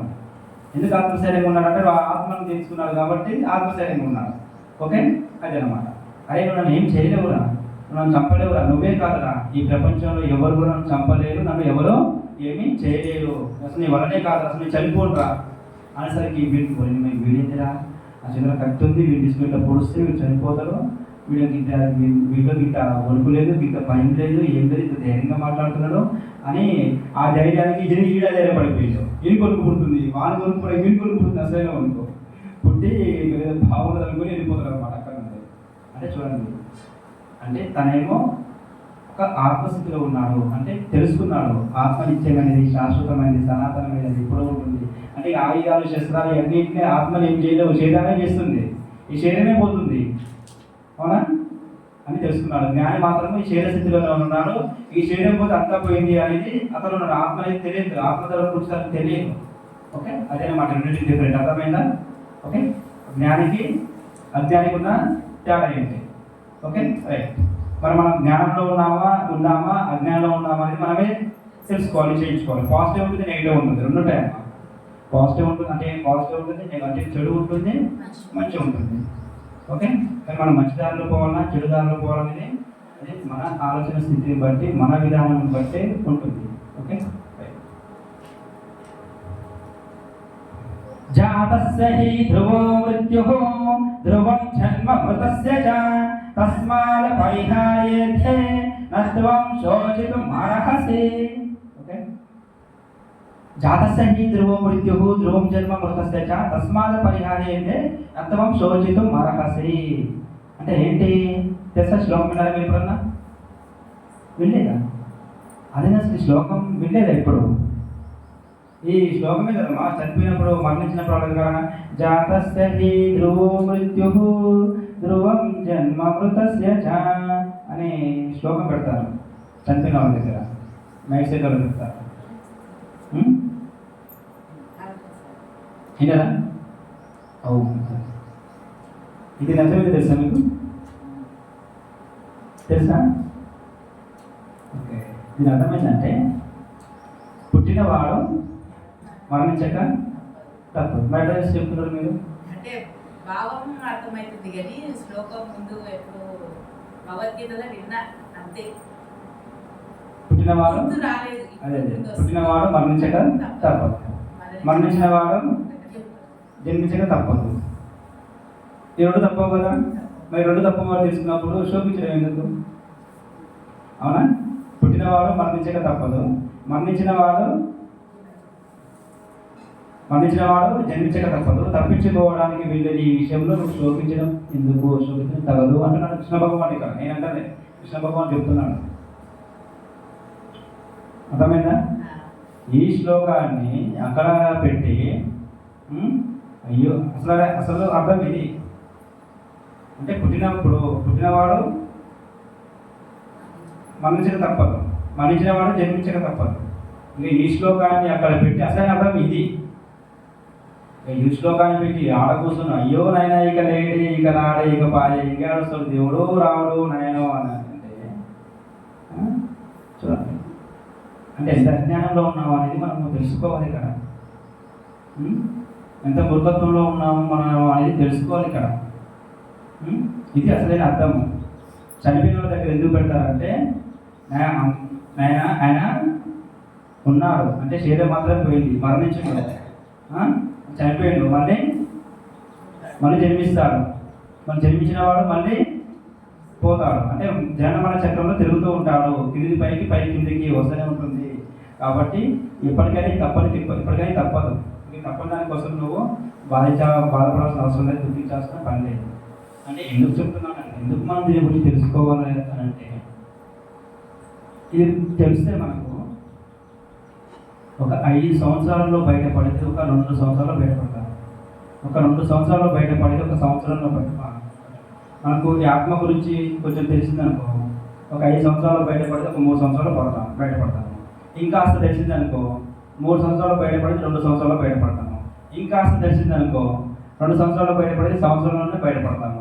ఇంకాస్త తెలిసిందనుకో సంవత్సరంలో బయటపడేది 6 నెలల్లో బయటపడతాము. ఇంకాస్త తెలిసిందనుకో 6 నెలల్లో బయటపడేది 3 నెలల్లో బయటపడతాము. ఇంకాస్త ఇంకెక్కువ తెలుసుకున్నాం అనుకో 3 నెలల్లో బయటపడేది నెల రోజుల్లో బయటపడతాము. ఇంకెక్కువ తెలుసుకున్నాం అనుకో నెల రోజుల్లో బయటపడేది ఒక వారం 10 రోజుల్లో బయటపడతాము. ఇక పూర్తిగా తెలుసుకున్నాం అనుకో ఇక ఆ రోజే వదిలేస్తాము. అర్థమైందా? అంటే మనకి ఏంటంటే కుటుంబంలో ఉంటాము, మనకి డిటాచ్మెంట్ బంధుత్వం ఉంటుంది. ఎంత చెప్పుకున్నా ఎంతో కొంత బాధ ఉంటుంది. కాబట్టి ఏంటంటే తొందరగా దాని నుంచి బయటపడతాం మనము. అంతేగాని ఒక మూల కూర్చొని పోయి అయ్యో ఇక లేడే ఇక రాడే నా బతికేందుకు, నా జీవితం ఎందుకు, నేను కూడా పోతా, వాళ్ళ లేకపోయేసరికి నేను ఎందుకు, ఇట్లా ఉంటాయి కదా ఇవన్నీ. ఇంకా అది జరిగిపోయి కదా ఎప్పటికీ రాదు. ఇంకా అలాగే మన జీవితం కూడా తుది చేసుకుంటామా, మన ఆరోగ్యాన్ని కూడా మనం ఖరాబ్ చేసుకుంటామా? ఎట్లాగ పోయిన వాళ్ళు ఎప్పుడైనా పోతారు, తెలుసా ఆ విషయం, ఆ సత్యం మనకు వెనక ముందు అని తెలుసు.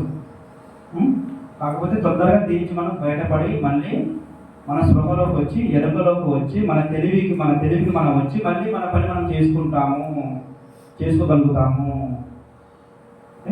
అది అన్నమాట. ఇంతకుముందుకు ఏం జరిగిందంటే వాళ్ళ కొడుకు చనిపోయాడు. అదే కొడుకు చనిపోయాడని కొడుకు లేని జీవితం నాకెందుకంటే తండ్రి కూడా సూసైడ్ చేసుకుంది, తండ్రి కూడా ఆత్మహత్య చేసుకున్నాను. చూడండి, చావుకు అనేది లేక మొదలైతే లేదు. వాళ్ళ కర్మానుసారము వాళ్ళ జన్మ విధానం ప్రకారం ఎప్పుడు రావాలో అప్పుడు వస్తారు. వాళ్ళ సమయం అయిపోయి ఎప్పుడు అయిపోయినా అప్పుడు వెళ్ళిపోతారు. అవునా? ఇప్పుడు మనము బస్సు ఎక్కాము, మన స్టాప్ కూడా మనం దిగుతాము. అవునా? ఎవరు స్టాప్ కూడా వాళ్ళు దిగుతాము, ముందు దిగుతాము, ఏమన్నా వెనక దిగుతాం. మరేనా ఇప్పుడు ఈ ఊరికి చంద్రగడ్డ, నీ స్టాప్ చంద్రగడ్డ దిగాలి. చంద్రగడ్డ దిగాల్సింది పోయి అన్నం పోయి ఆత్మకూరు దిగుతావా? లేదు కదా. ఇది కూడా అంతే, ఎవరి స్టాప్లో వాళ్ళు దిగాల్సిందే, ఎవరి సమయం వచ్చినప్పుడు వాళ్ళు వెళ్ళిపోవాల్సిందే. చిన్న లేదు పెద్ద లేదు ఏమీ లేదు.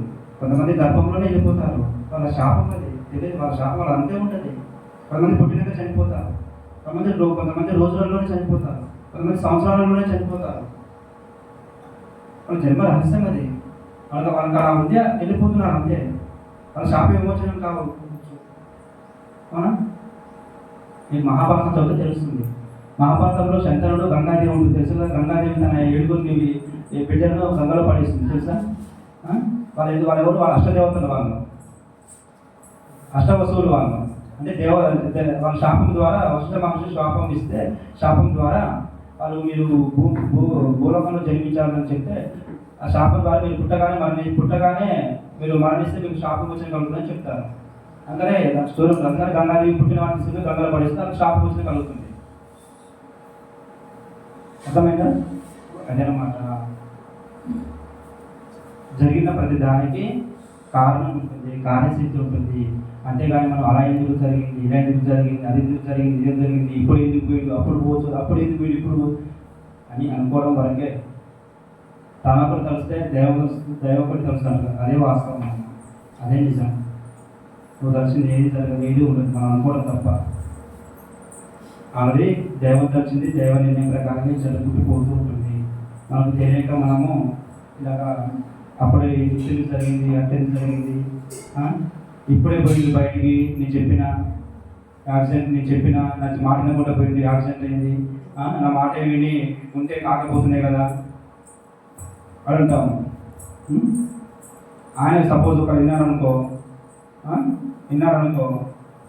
తర్వాత పోయిందనుకో, తర్వాత జరిగిందనుకో, ఇది సపోజ్ నేను ఇందాకనే పోతా అంటే అని వద్దని ఆపింది, అప్పుడు పోతే జరగబోతున్నాయి కదా. కదా నేను చెప్పింది, నేను అప్పుడు పోతా అంటే నన్ను ఆపింది, వద్దన్నది, అప్పుడు పోతే నాకేం జరగకపోతున్నాయి, ఇప్పుడు పోయినా కాబట్టి జరిగింది. పంచాయతీ కదా. అంటే ఎలాగైనా జరిగేది జరుగుతూనే ఉంటుంది. నువ్వు వద్దన్నా నువ్వు పోవాలన్నా జరిగేది జరుగుతూనే ఉంటుంది. మనం అంటాము ఇప్పుడు వద్దయ్యా తర్వాత పో అని అంటాము, ఆయన కూడా అట్నే పోతుంది. నేను చెప్పిన తర్వాత పోయా ఇట్లా తర్వాత జరగబోతున్నాయి అంటాను. ఇవన్నీ మన వద్ద మాటలు, ఇవన్నీ ఏదో మన ఉపశమనం కోసము అనుకునే మాటలు తప్ప ఏం లేదు. ఇక్కడ జరిగేది జరుగుతూనే ఉంటుంది, వచ్చేది వస్తూనే ఉంటుంది, పోయేది పోతూనే ఉంటుంది, ఉండేది ఉంటుంది. Okay right.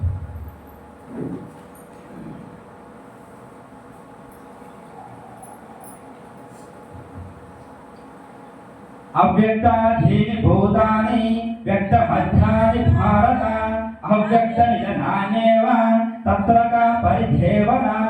ఓకే, అవ్యక్తాధీని భూతాని వ్యక్త మధ్యాని భారత అవ్యక్తాని నిజనాన్యేవ తత్రక పరిధేవన. ఇప్పుడు అర్థం చూడండి. ఓ అర్జున, ప్రాణులన్నీ పుట్టుక ముందు కనపడవు, మరణించిన తర్వాత కూడా కనపడవు, చావు పుట్టుకల మధ్యలో మాత్రమే కనిపిస్తాయి.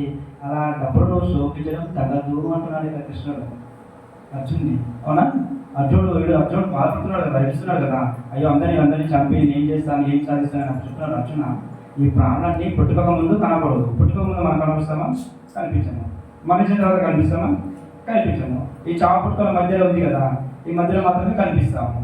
ఓకే, మరి ఈ మధ్యలో కనిపించే ప్రాణాల కోసం నువ్వు శోకించడం ఎందుకు, దుఃఖించడం ఎందుకు? అంతగాని పని అంటున్నాడు కృష్ణ భగవాను. అర్థమైంది పడతాను? Okay right.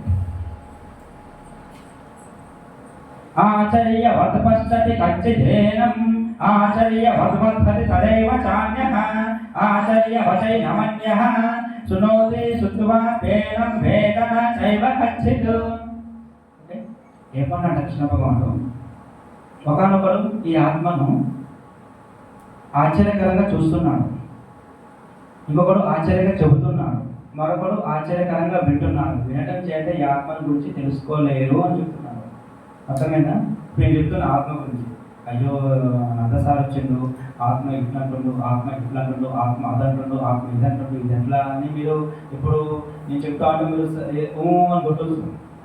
కానీ మీకు లోపల అసలు ఏంటి ఇక్కడ అనేది కొంచెం చిన్న ఆలోచన అలజడి అనేది ఉంటుంది. కాబట్టి మీకు ఎప్పుడు దీని మీద వస్తుంది అంటే ఎప్పుడైతే మీరు స్వానుభవం ద్వారా తెలుసుకుంటారో దీని మీద మీకు ఒక పట్టు వస్తుందో అనుభవం వస్తుందో అప్పుడు మీకు దీని గురించి పూర్తిగా అర్థమవుతుంది. ఓకే, మరి మీకు ఈ పూర్తిగా మీరు ఆత్మశాస్త్రం గురించి మీరు పూర్తిగా తెలుసుకోవాలంటే బాగా ధ్యానం చేయాలి. ధ్యానం చేసి బాగా భగవద్గీతను పఠిస్తే అధ్యయనం చేస్తే అప్పుడు తెలుస్తుంది. ధ్యానం మీద మీకు ఒక పట్టు రావాలి, ఈ భగవద్గీత మీద మీకు ఒక పట్టు రావాలి, అప్పుడు తెలుస్తుంది మీకు ఆత్మ గురించి, ఆత్మశాస్త్రం గురించి. ఓకే, మనందరము ఆత్మస్వరూపమే కదా. భగవద్గీత అంటేనే భగవద్గీత అంటేనే ఆత్మ గ్రంథము, మత గ్రంథం కాదు ఇది. ఓకే, భగవద్గీత అనేది మత గ్రంథం కాదు, ఆత్మ గ్రంథం. ఈ భూమండలం మీదకి జన్మ తీసుకొని వచ్చిన ప్రతి ఒక్క మానవుడి జీవన విధానం నడవడిక భగవద్గీత. ఓకే, రాత గీత, నోటిలోని మాట, నుడి మీద రాత, తల రాత, జీవిత రాత మారాలంటే గీతను అధ్యయనం చేయాలి. నీవు జీవితంలో దేన్ని అంటుకోవాలి, దేన్ని అంటుకోకూడదు, దేన్ని ముట్టుకోవాలి, దేన్ని ముట్టుకోకూడదు అని తెలియవచ్చే గొప్ప గ్రంథమే భగవద్గీత. అర్థమైందా? దేన్ని అంటుకోవాలి, దేన్ని అంటుకోకూడదు, దేన్ని ముట్టుకోవాలి, దేన్ని ముట్టుకోకూడదు అని తెలియపరిచే గొప్ప గ్రంథమే భగవద్గీత.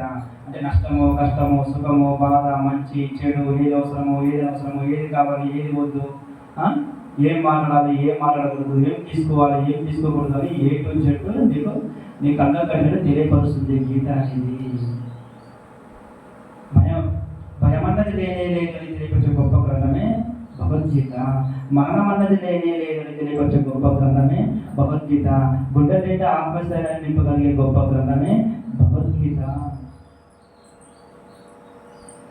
ఈ ప్రపంచ మానవాళి కోసము శ్రీకృష్ణ పరమాత్ముడు భగవద్గీత అనే ఒక గీత గీశాడు. అర్థమైందా? ఈ ప్రపంచ మానవాళి కోసం శ్రీకృష్ణ పరమాత్ముడు భగవద్గీత అనే ఒక గీత గీశాడు. ఆ గీతకు లోబడి ఉంటే దినదిన ఆనందమే ఆనందము.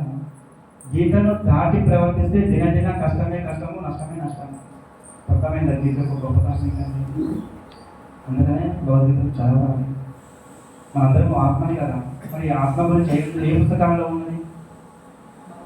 భగవద్గీతలో ఉంది కదా. నాకన్నా మీరు 100 మాటలు మాట్లాడవచ్చు, 100 మందికి సమాధానం చెప్పవచ్చు, అధికమైన తెలివి ఉండొచ్చు. కానీ నేను వచ్చి ఆత్మ గురించి చెప్పమంటే నువ్వు వెళ్ళగలిగితే ఇంకేమైనా అవును కదా. ఇప్పుడు నిన్ను తెలుసుకోవాలి కదా, నిన్ను ఆపరేట్ చేసుకోవాలి కదా. మరి నీ ఆత్మ గురించి నువ్వు తెలుసుకోవాలి కదా. తెలుసుకోలేకపోతే అవునా కదా. ఇప్పుడు మనం ఒక వంట చేయాలంటే ఎంతో ప్రాక్టికల్ చేసి, ఎంతో కష్టపడి, ఎన్నో తల్లిదండ్రులతో ఎన్నో తిట్లు తిని, వాళ్ళతో అక్కతో తిట్లు తిని, ఇటుపోతే అమ్మతో తిట్లు తిని వంట రాకపోతే ఇవన్నీ తిట్లు తిని వంట నేర్చుకుంటాము. అవునా? అప్పుడు వంట మీద ఒక పట్టు వస్తుంది నీకు.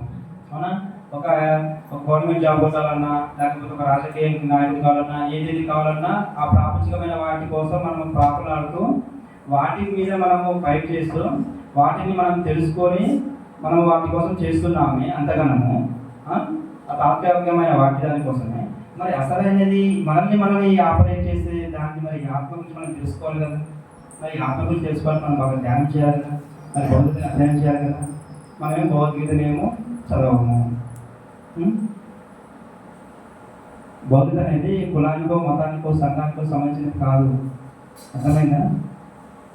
ఈ బొమ్మల మీదకి జన్మ తీసుకొని వచ్చిన ప్రతి ఒక్క మానవుడి జీవన విధానము, నడవడిక భగవద్గీత. భగవద్గీత అనేది భక్తి మార్గం కాదు, ఆత్మ మార్గం. శ్రీకృష్ణ పరమాత్ముడు అర్జునుడికి భక్తి గురించి చెప్పినా, ఆత్మ గురించి చెప్పినా, ఆత్మజ్ఞానం చెప్పినా, భక్తి జ్ఞానం చెప్పినా. ఆత్మజ్ఞానం చెప్పింది కదా. మరి ఆత్మజ్ఞానం మనం తెలుసుకోవాలి కదా. చీకటి అనే అజ్ఞానాన్ని విడిచి ఆత్మజ్ఞానం అనే వెలుగు వైపు మనం ప్రయాణం చేయాలి. ఎన్ని రోజులు ఇంకా ఈ చీకటిలో బ్రతుకుతాము, ఎన్ని రోజులు ఇంకా అజ్ఞానంలో పట్టుబిట్టాడుతాము, ఇంకెక్కువ అజ్ఞానపు జీవితాన్ని మనం గడుపుతాము. ఎక్కడి నుంచి అయినా ఈ అజ్ఞానపు అనే జీవితాన్ని వదిలేసి ఆత్మజ్ఞానం అనే వెలుగుకు మనం రావాలన్నా వద్దా? రావాలి కదా, ప్రయాణం చేయాలి కదా. మరి ఇక్కడ చెప్తున్నాను ఏంటండి,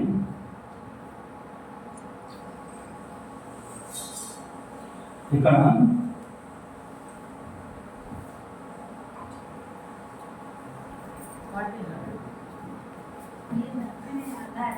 బిడ్డని రాని ఈ గగనగిరి పిరమిడ్ ఉంది కదా, ఈ ఊళ్ళో పుట్టిన వాళ్ళు ఇప్పుడు కానీ మరో జన్మ కానీ ఎన్ని జన్మలకైనా కానీ ఈ గగన పిరమిడ్కి రావాల్సిందే, ఇక్కడ ధ్యానం చేయాల్సిందే, భౌతికం చదవాల్సిందే. రాసి పెట్టుకోండి, ఎప్పటికైనా తప్పదు ఇది. ఎప్పటికైనా మనము ధ్యానం చేయక తప్పదు, ఎప్పటికైనా భౌతికం చదవక తప్పదు. ఈరోజు తప్పించుకున్నా, రేపు తప్పించుకున్నా, సంవత్సరాలు తప్పించుకున్నా, మరో జన్మకైనా రావాల్సిందే, ఆ జన్మకైనా రావాల్సిందే ఇక్కడికి. ఈ మీ ఊళ్ళో ఉన్న వాళ్ళు మీరు వచ్చారు కదా, మిగతా వాళ్ళు తప్పించుకోరు కదా, మేము ఎందుకు వస్తాం మాకేం అవసరం అని. ఎన్ని రోజులు తప్పించుకుంటావు? ఎప్పటికీ ఎన్ని రోజులకు రావు. ఇంకా సంవత్సరానికైనా, ఇంకా 10 ఏళ్ళకైనా, మరో జన్మకైనా, ఇంకా 10 జన్మలకైనా నువ్వు ఇక్కడికి రావాల్సిందే, ధ్యానం చేయాల్సిందే, ఆత్మ గురించి నువ్వు తెలుసుకోవాల్సిందే. తెలుసా? ఈ శరీరం 10 సార్లు చెప్పారు, చాలా వీడియోలు ఉన్నారా? ఈ శరీరం ఉన్నదే ధ్యానం కోసము, అంటే ఆత్మజ్ఞానాన్ని మనం పెంపొందించుకోవడం కోసము, ఆత్మజ్ఞానాన్ని మనము అభివృద్ధి పరచుకోవడం కోసము, ఆత్మజ్ఞానాన్ని పొందడం కోసము. ఈ శరీరం పడిపోకముందే మనం బాగా సాధన చేసి ఆత్మజ్ఞానాన్ని పొందాలి. అది ఏ రోజుకైనా రావాల్సిందే. అందుకే అన్ని విద్యల కన్నా అసలైన విద్య ఆత్మ విద్య అని అంటారు. ఇది ఇప్పుడు మనందరం ఆత్మజ్ఞాన విద్యార్థులము.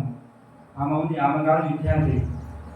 ఆమె ఏ విద్యార్థి? ఇప్పుడు ఆమె ప్రాపంచికమైన విద్యార్థి, స్కూల్కి వెళ్ళి కాలేజ్కి వెళ్ళి చదువుకుంటుంది. ఆ విద్యార్థి వేరు, అది తాత్కాలికమైనది. దాని గురించి ఏమైనా ఇప్పుడు ఈ బస్సు ఇక్కడి నుంచి ఎక్కడికి పోవాలి, అక్కడి నుంచి ఎక్కడికి పోవాలి, బస్సు కూడా తెలుసుకోవడం కోసమే. కాకపోతే 4 పైసలు సంపాదిస్తుంది, ఏ విధంగా చేసుకోవచ్చు. ఇప్పుడు మనము కనీస అవసరాల కోసము జాబ్ అనేది దేవునికి, వ్యవసాయం అనేది దేవునికి, పని అనేది దేవునికి, మన కనీస అవసరాల కోసం మన జీవనం సాగించడం కోసమే. కాకపోతే ఆ షూలు పుట్టేసుకొని చేస్తుందేమో అంత మాత్రం ఏం లేదు అక్కడ. కాకపోతే ఆమె పట్టణాల చేస్తుందేమో అంత మాత్రం ఏం లేదు అక్కడ. అవునా? అసలైనది విద్య ఇది. రామకృష్ణ పరమహంస యోగానంద ఏమంటారంటే, ఎవరు ఎంతటి అధికారి అయినా, ఎంతటి జమీందారు అయినా, నువ్వు కలెక్టర్ అయినా, సీఎం అయినా, పిఎం అయినా, ఏదైనా సరే జీరోతో సమానం అంటాడు ఆయన. మరి నువ్వు కలెక్టరే కదా, జీరో ఎందుకు సమానం అన్నాడు ఆయన? ఒక అధికారి కదా, జీరోతో సమానం ఎందుకన్నాడు ఆయన? ఒక జమీందారి కదా, జీరోతో సమానం ఉంది ఎందుకన్నాడు? అంత గొప్ప యోగేశ్వరుడు అంటే ఆ జీరోకు ముందు 1 ఉంటేనే విలువ. ఆ 1 అనేది ఆత్మజ్ఞానము. ఆ ఆత్మజ్ఞానం అనేది ఉంటేనే దానికి విలువ అని చెప్తున్నాడు ఆయన, లేకపోతే లేదంటున్నాడు. అందుకని ప్రతిసారి చెప్పాడు, ప్రతి ఒక్క విద్యార్థి ధ్యాన విద్యార్థి కావాలి, ఆత్మజ్ఞాన విద్యార్థి కావాలి. విద్యార్థి దశ నుంచే ఆత్మజ్ఞానాన్ని పెంపొందించుకోవాలి. ఇప్పుడు యుక్త వయసులో మాకు ఎందుకు ఆత్మజ్ఞానము, భగవద్గీత అనే సందేహంలో ఉంటున్నారు. కానీ చివరిలో చేసేది ఏమి ఉండదు. ఆత్మజ్ఞానంతో అనుసంధానం లేక నేటి యువత అనేక సమస్యలతో కొట్టుమిట్టాడుతున్నారు. అవునా కదా? అమ్మ తిట్టింది, నాన్న తిట్టింది, కథం వాళ్ళు వీళ్ళు పోయి బిల్డింగ్ నుంచి దూకయ్యా, పోయి రైలు కింద మమ్మీ డాడీ నాకు ఫోన్ కొనియలేదు, పోయి బిల్డింగ్ నుంచి దూకయ్యా, లేదా అలగడము, లేదా మారం చేయడము, లేదా వాళ్ళ దగ్గర ఫైట్ చేయడము, రాకాసులాగా బిహేవ్ చేయడము. ప్రతి చిన్న విషయానికి ఈ రోజుల్లో ఏమీ తెలుసా విద్యార్థులకు? ఏదో ఫ్యాషన్ అయిపోయింది. ఫ్యాషన్ వాళ్ళకి ఇప్పుడు ప్రతి చిన్న విషయానికి నేను చనిపోతా, ఇక పెద్ద ఫ్యాషన్ అయిపోయింది వీళ్ళకి. నేను అసలు ఎట్లా అంటే నిజమా కదా? ప్రతి చిన్న విషయానికి నేను చనిపోతా, నేను ఉంటాను ఇక నేను బతకను ప్రతి చిన్న విషయానికి. మరి ఇక చాలా చాకరీ కొనుక్కునే నోట్ వేసుకుని అర్థం కాదు వీళ్ళకి. మీకేమైందమ్మా? మీరు బాగానే ఉంటారు, ఉన్నవారికి తెలుస్తుంది అక్కడ పోతుంది అనేది. మీకేమైంది? మీకేం కదా, ఉన్న వాళ్ళకు తెలుస్తుంది ఆ కలుపుకోత ఏందనేది, ఆ బాధ ఏందనేది, ఆ తీరు ఏందనేది. నరకం అనుభవిస్తారు. అక్కడ నువ్వు నరకం అనుభవిస్తావు. అయ్యో నీ తొందరపడి నీ పని చేశాను, మా వాళ్ళు వదిలిపెట్టేసాను. అక్కడ నువ్వు ఆత్మ పోషిస్తావు నరకము, ఇక్కడ వీళ్ళకు నరకము. ఎవరికి ప్రశాంతత లేదు. కాబట్టి ఉన్నదాన్ని సర్దుకుంటూ పోతూ తల్లిదండ్రులు చెప్పిన మాట వింటూ తల్లిదండ్రుల బాటలో నడుచుకోవాలి. అది నీ ధర్మము. అది తల్లిదండ్రులు వద్దనంటే వదిలేయాలి అంతే. అది ఏదైనా సరే తల్లిదండ్రులకు ఇష్టం లేని పని ఏమీ చేయకూడదు. నిజంగా తల్లిదండ్రులను ప్రేమిస్తున్నావు, తల్లిదండ్రులను అభిమానిస్తున్నావు, గౌరవిస్తున్నావు అని అంటే వాళ్ళ జీవితాన్ని పరంగా పెట్టి నేను పోషించి పెద్ద చేశారు. వాళ్ళ ప్రతి చెమర చుక్క ప్రతి చెమచుగా మారి ఈరోజు నువ్వు ఈ విధంగా ఉన్నావంటే వాళ్ళ శ్రమ ఫలితము. మరి దాంట్లో కృతజ్ఞత బాగుండాలి కదా. ఏదైనా సరే ఈ తల్లిదండ్రుల్ని ఒప్పించుకోవాలి, ఈ తల్లిదండ్రుల దగ్గర ఉండాలి. పెద్ద ఏదో వయసు రాగానే నేను మీ మాట ఎందుకుంటా, నేను మీ మాట ఏను, నా జీవితం నాకు నచ్చినట్టు పోతా, నాకు నచ్చినట్టు ఉంటా, నాకు నచ్చినట్టు బతుకుతా, నాకు నచ్చినట్టు చేసుకుంటా, ఏదైనా ఉంటే తల్లిదండ్రులు ఒప్పించుకోవాలి. ఒప్పుకోలేదనుకో వదిలేసేయాలి. నాకు తెలుసు, ఎందుకంటే వాళ్ళకి ఇష్టం లేని పని, వాళ్ళని కష్టపెట్టే పని, వాళ్ళని ఇబ్బంది కలిగించే పని ఏది చేయకూడదు. నీ ప్రేమ అనేది, నీ అభిమానం అనేది, నీ గౌరవం అనేది త్యాగం ఉండాలి. అంతేగాని పట్టుకొని పీడించడం కాదు. ఎంతోమంది అలా చేసేసి మధ్యలో వాళ్ళ జీవితాన్ని తుంచేసుకుంటున్నారు. అటు తర్వాత తల్లిదండ్రుల కాడికి రాలేక, అటు కట్టుకున్నాడు సరిగా పోయితే వాళ్ళు సరిగా చూసుకోక వీళ్ళ కాడికి రాలేక, మధ్యలో ఏం చేయక వాళ్ళ జీవితాన్ని మధ్యలో తుంచేసుకుంటున్నారు. చెట్టుకోలేక చేయలేక. ఓకే, సరే, ఇది వేరే సబ్జెక్ట్. ఓకే, విద్యార్థి చూసింది కాబట్టి చెప్పాను. ఓకే,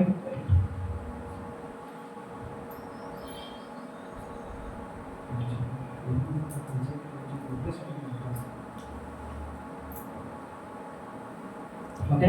దేహి నిత్యమవధ్యోయం దేహే సర్వస్య భారత తస్మాత్ సర్వాణి భూతాని నత్వం శోచితుమర్హసి. ఓకే, దేహి నిత్యమవధ్యోయం దేహే సర్వస్య భారత తస్మాత్ సర్వాణి భూతాని నత్వం శోచితుమర్హసి. అంటే ఏంటి? అన్ని దేహాలలో ఉన్నది ఈ ఆత్మే, అది చంపబడింది కాదు. కాబట్టి అర్జున, ఈ జీవుల కోసం శోకించడం అనేది తగని పని. ఓకే, ఏమన్నాడు కృష్ణుడు? అన్ని దేహాలలో ఉన్నది ఈ ఆత్మనే. అంటే నీలోనూ ఉన్నది, అన్నింటిలోనూ, మేకలోనూ ఉన్నది, కోడిలోనూ ఉన్నది, అన్నింటిలోనూ ఉన్నది ఆత్మనే. ఓకే, కాబట్టి అర్జున, ఈ జీవుల కోసం నువ్వు శోకించడం అనేది తగని పని. హతో వా ప్రాప్స్యసి స్వర్గం జిత్వా వా భోక్ష్యసే మహీం తస్మాత్ ఉద్దిష్ట కౌంతేయ యుద్ధాయ కృత నిశ్చయః. ఓకే, హతో వా ప్రాప్స్యసి స్వర్గం జిత్వా వా భోక్ష్యసే మహీం తస్మాత్ ఉద్దిష్ట కౌంతేయ యుద్ధాయ కృత నిశ్చయః. అంటే ఏంటి? ఏమో చెప్తున్నాడు కృష్ణుడు? అర్జున, యుద్ధంలో ఒకవేళ నువ్వు మరణిస్తే స్వర్గాన్ని పొందుతావు, లేదా గెలిస్తే ఈ భూలోక రాజ్యాన్ని అనుభవిస్తావు. కనుక యుద్ధం చేయాలనే కార్యోన్ముఖుడివిగా అని చెప్తున్నాడు ఇక్కడ అర్జునుడికి. కృష్ణుడు చెప్పాడు కదా అర్జునుడికి, కృష్ణుడు నేను యుద్ధం చేయను, ఏం చేయను అని అన్నాడు కదా. అప్పుడు అంటున్నాడు మన కృష్ణుడు, నాయన అర్జున, నువ్వు యుద్ధం చేయకుండా నువ్వు ఇంటికి పోయావు అనుకో, అందరూ ఏమంటారు? ప్రజలందరూ, ఓ అయ్యా అర్జునుడు పిరికి పందా తప్పించుకొని వచ్చాడు, యుద్ధం చేయకుండా ఏం చేయకుండా అని నిన్ను అలా మాట్లాడతారు. అర్జునుడు ఎంతో గొప్ప వీరుడు, శూరుడు, ధీరుడు అనుకున్న అర్జునుడు, ఎన్నో పేరు ప్రఖ్యాతలు సంపాదించుకున్న అర్జునుడు ఈరోజు పిరికి పందలాగా యుద్ధం చేయకుండా ఇంటికి పారిపోయాడని ప్రజలు నేను నిందిస్తారు. అది నీకు అవసరమా? అలాంటి దాన్ని మీరు ఇన్ని రోజులు, ఇన్ని సంవత్సరాలు సంపాదించుకున్న పేరులను నువ్వు చెదరగొట్టుకుంటావా? అదంతా కాని పని అర్జున. నువ్వు వెళ్ళి యుద్ధం చేయు. యుద్ధంలో నువ్వు వీరమరణం పొందితే నువ్వు వీరుడు అవుతావు. అయ్యప్పుడు అర్జునుడు వీరుడైన, శూరుడైన, ధీరుడైన అని అంటారు. నువ్వు అలాగే స్వర్గలోకానికి వెళ్ళిపోతావు, స్వర్గాన్ని అనుభవిస్తావు. ఒకవేళ నువ్వు యుద్ధంలో నువ్వు గెలిస్తే అప్పుడు నువ్వు ప్రజల మన్నన పొందుతావు. అర్జునుడు పెద్ద వీరుడు, గొప్ప శూరుడు, ధీరుడు, అందుకనే యుద్ధంలో గెలిచాడు, యుద్ధంలో అందరినీ ఓడించాడు అని నీ ప్రశంసలు కురిపిస్తారు. అలాగే నీకు ఈ భూలోకాలంతా, ఈ రాజ్యాన్నంతా నువ్వు అనుభవిస్తావు అని అక్కడ అర్జునుడికి చెప్పడం జరుగుతుంది కృష్ణ పరమాత్మను. ఇది యుద్ధం చేస్తే మరణిస్తే స్వర్గం వస్తుంది నీకు, అక్కడ గెలిస్తే రాజ్యం వస్తుంది. రెండు వస్తాయి, ఏదో ఒకటి వస్తుంది.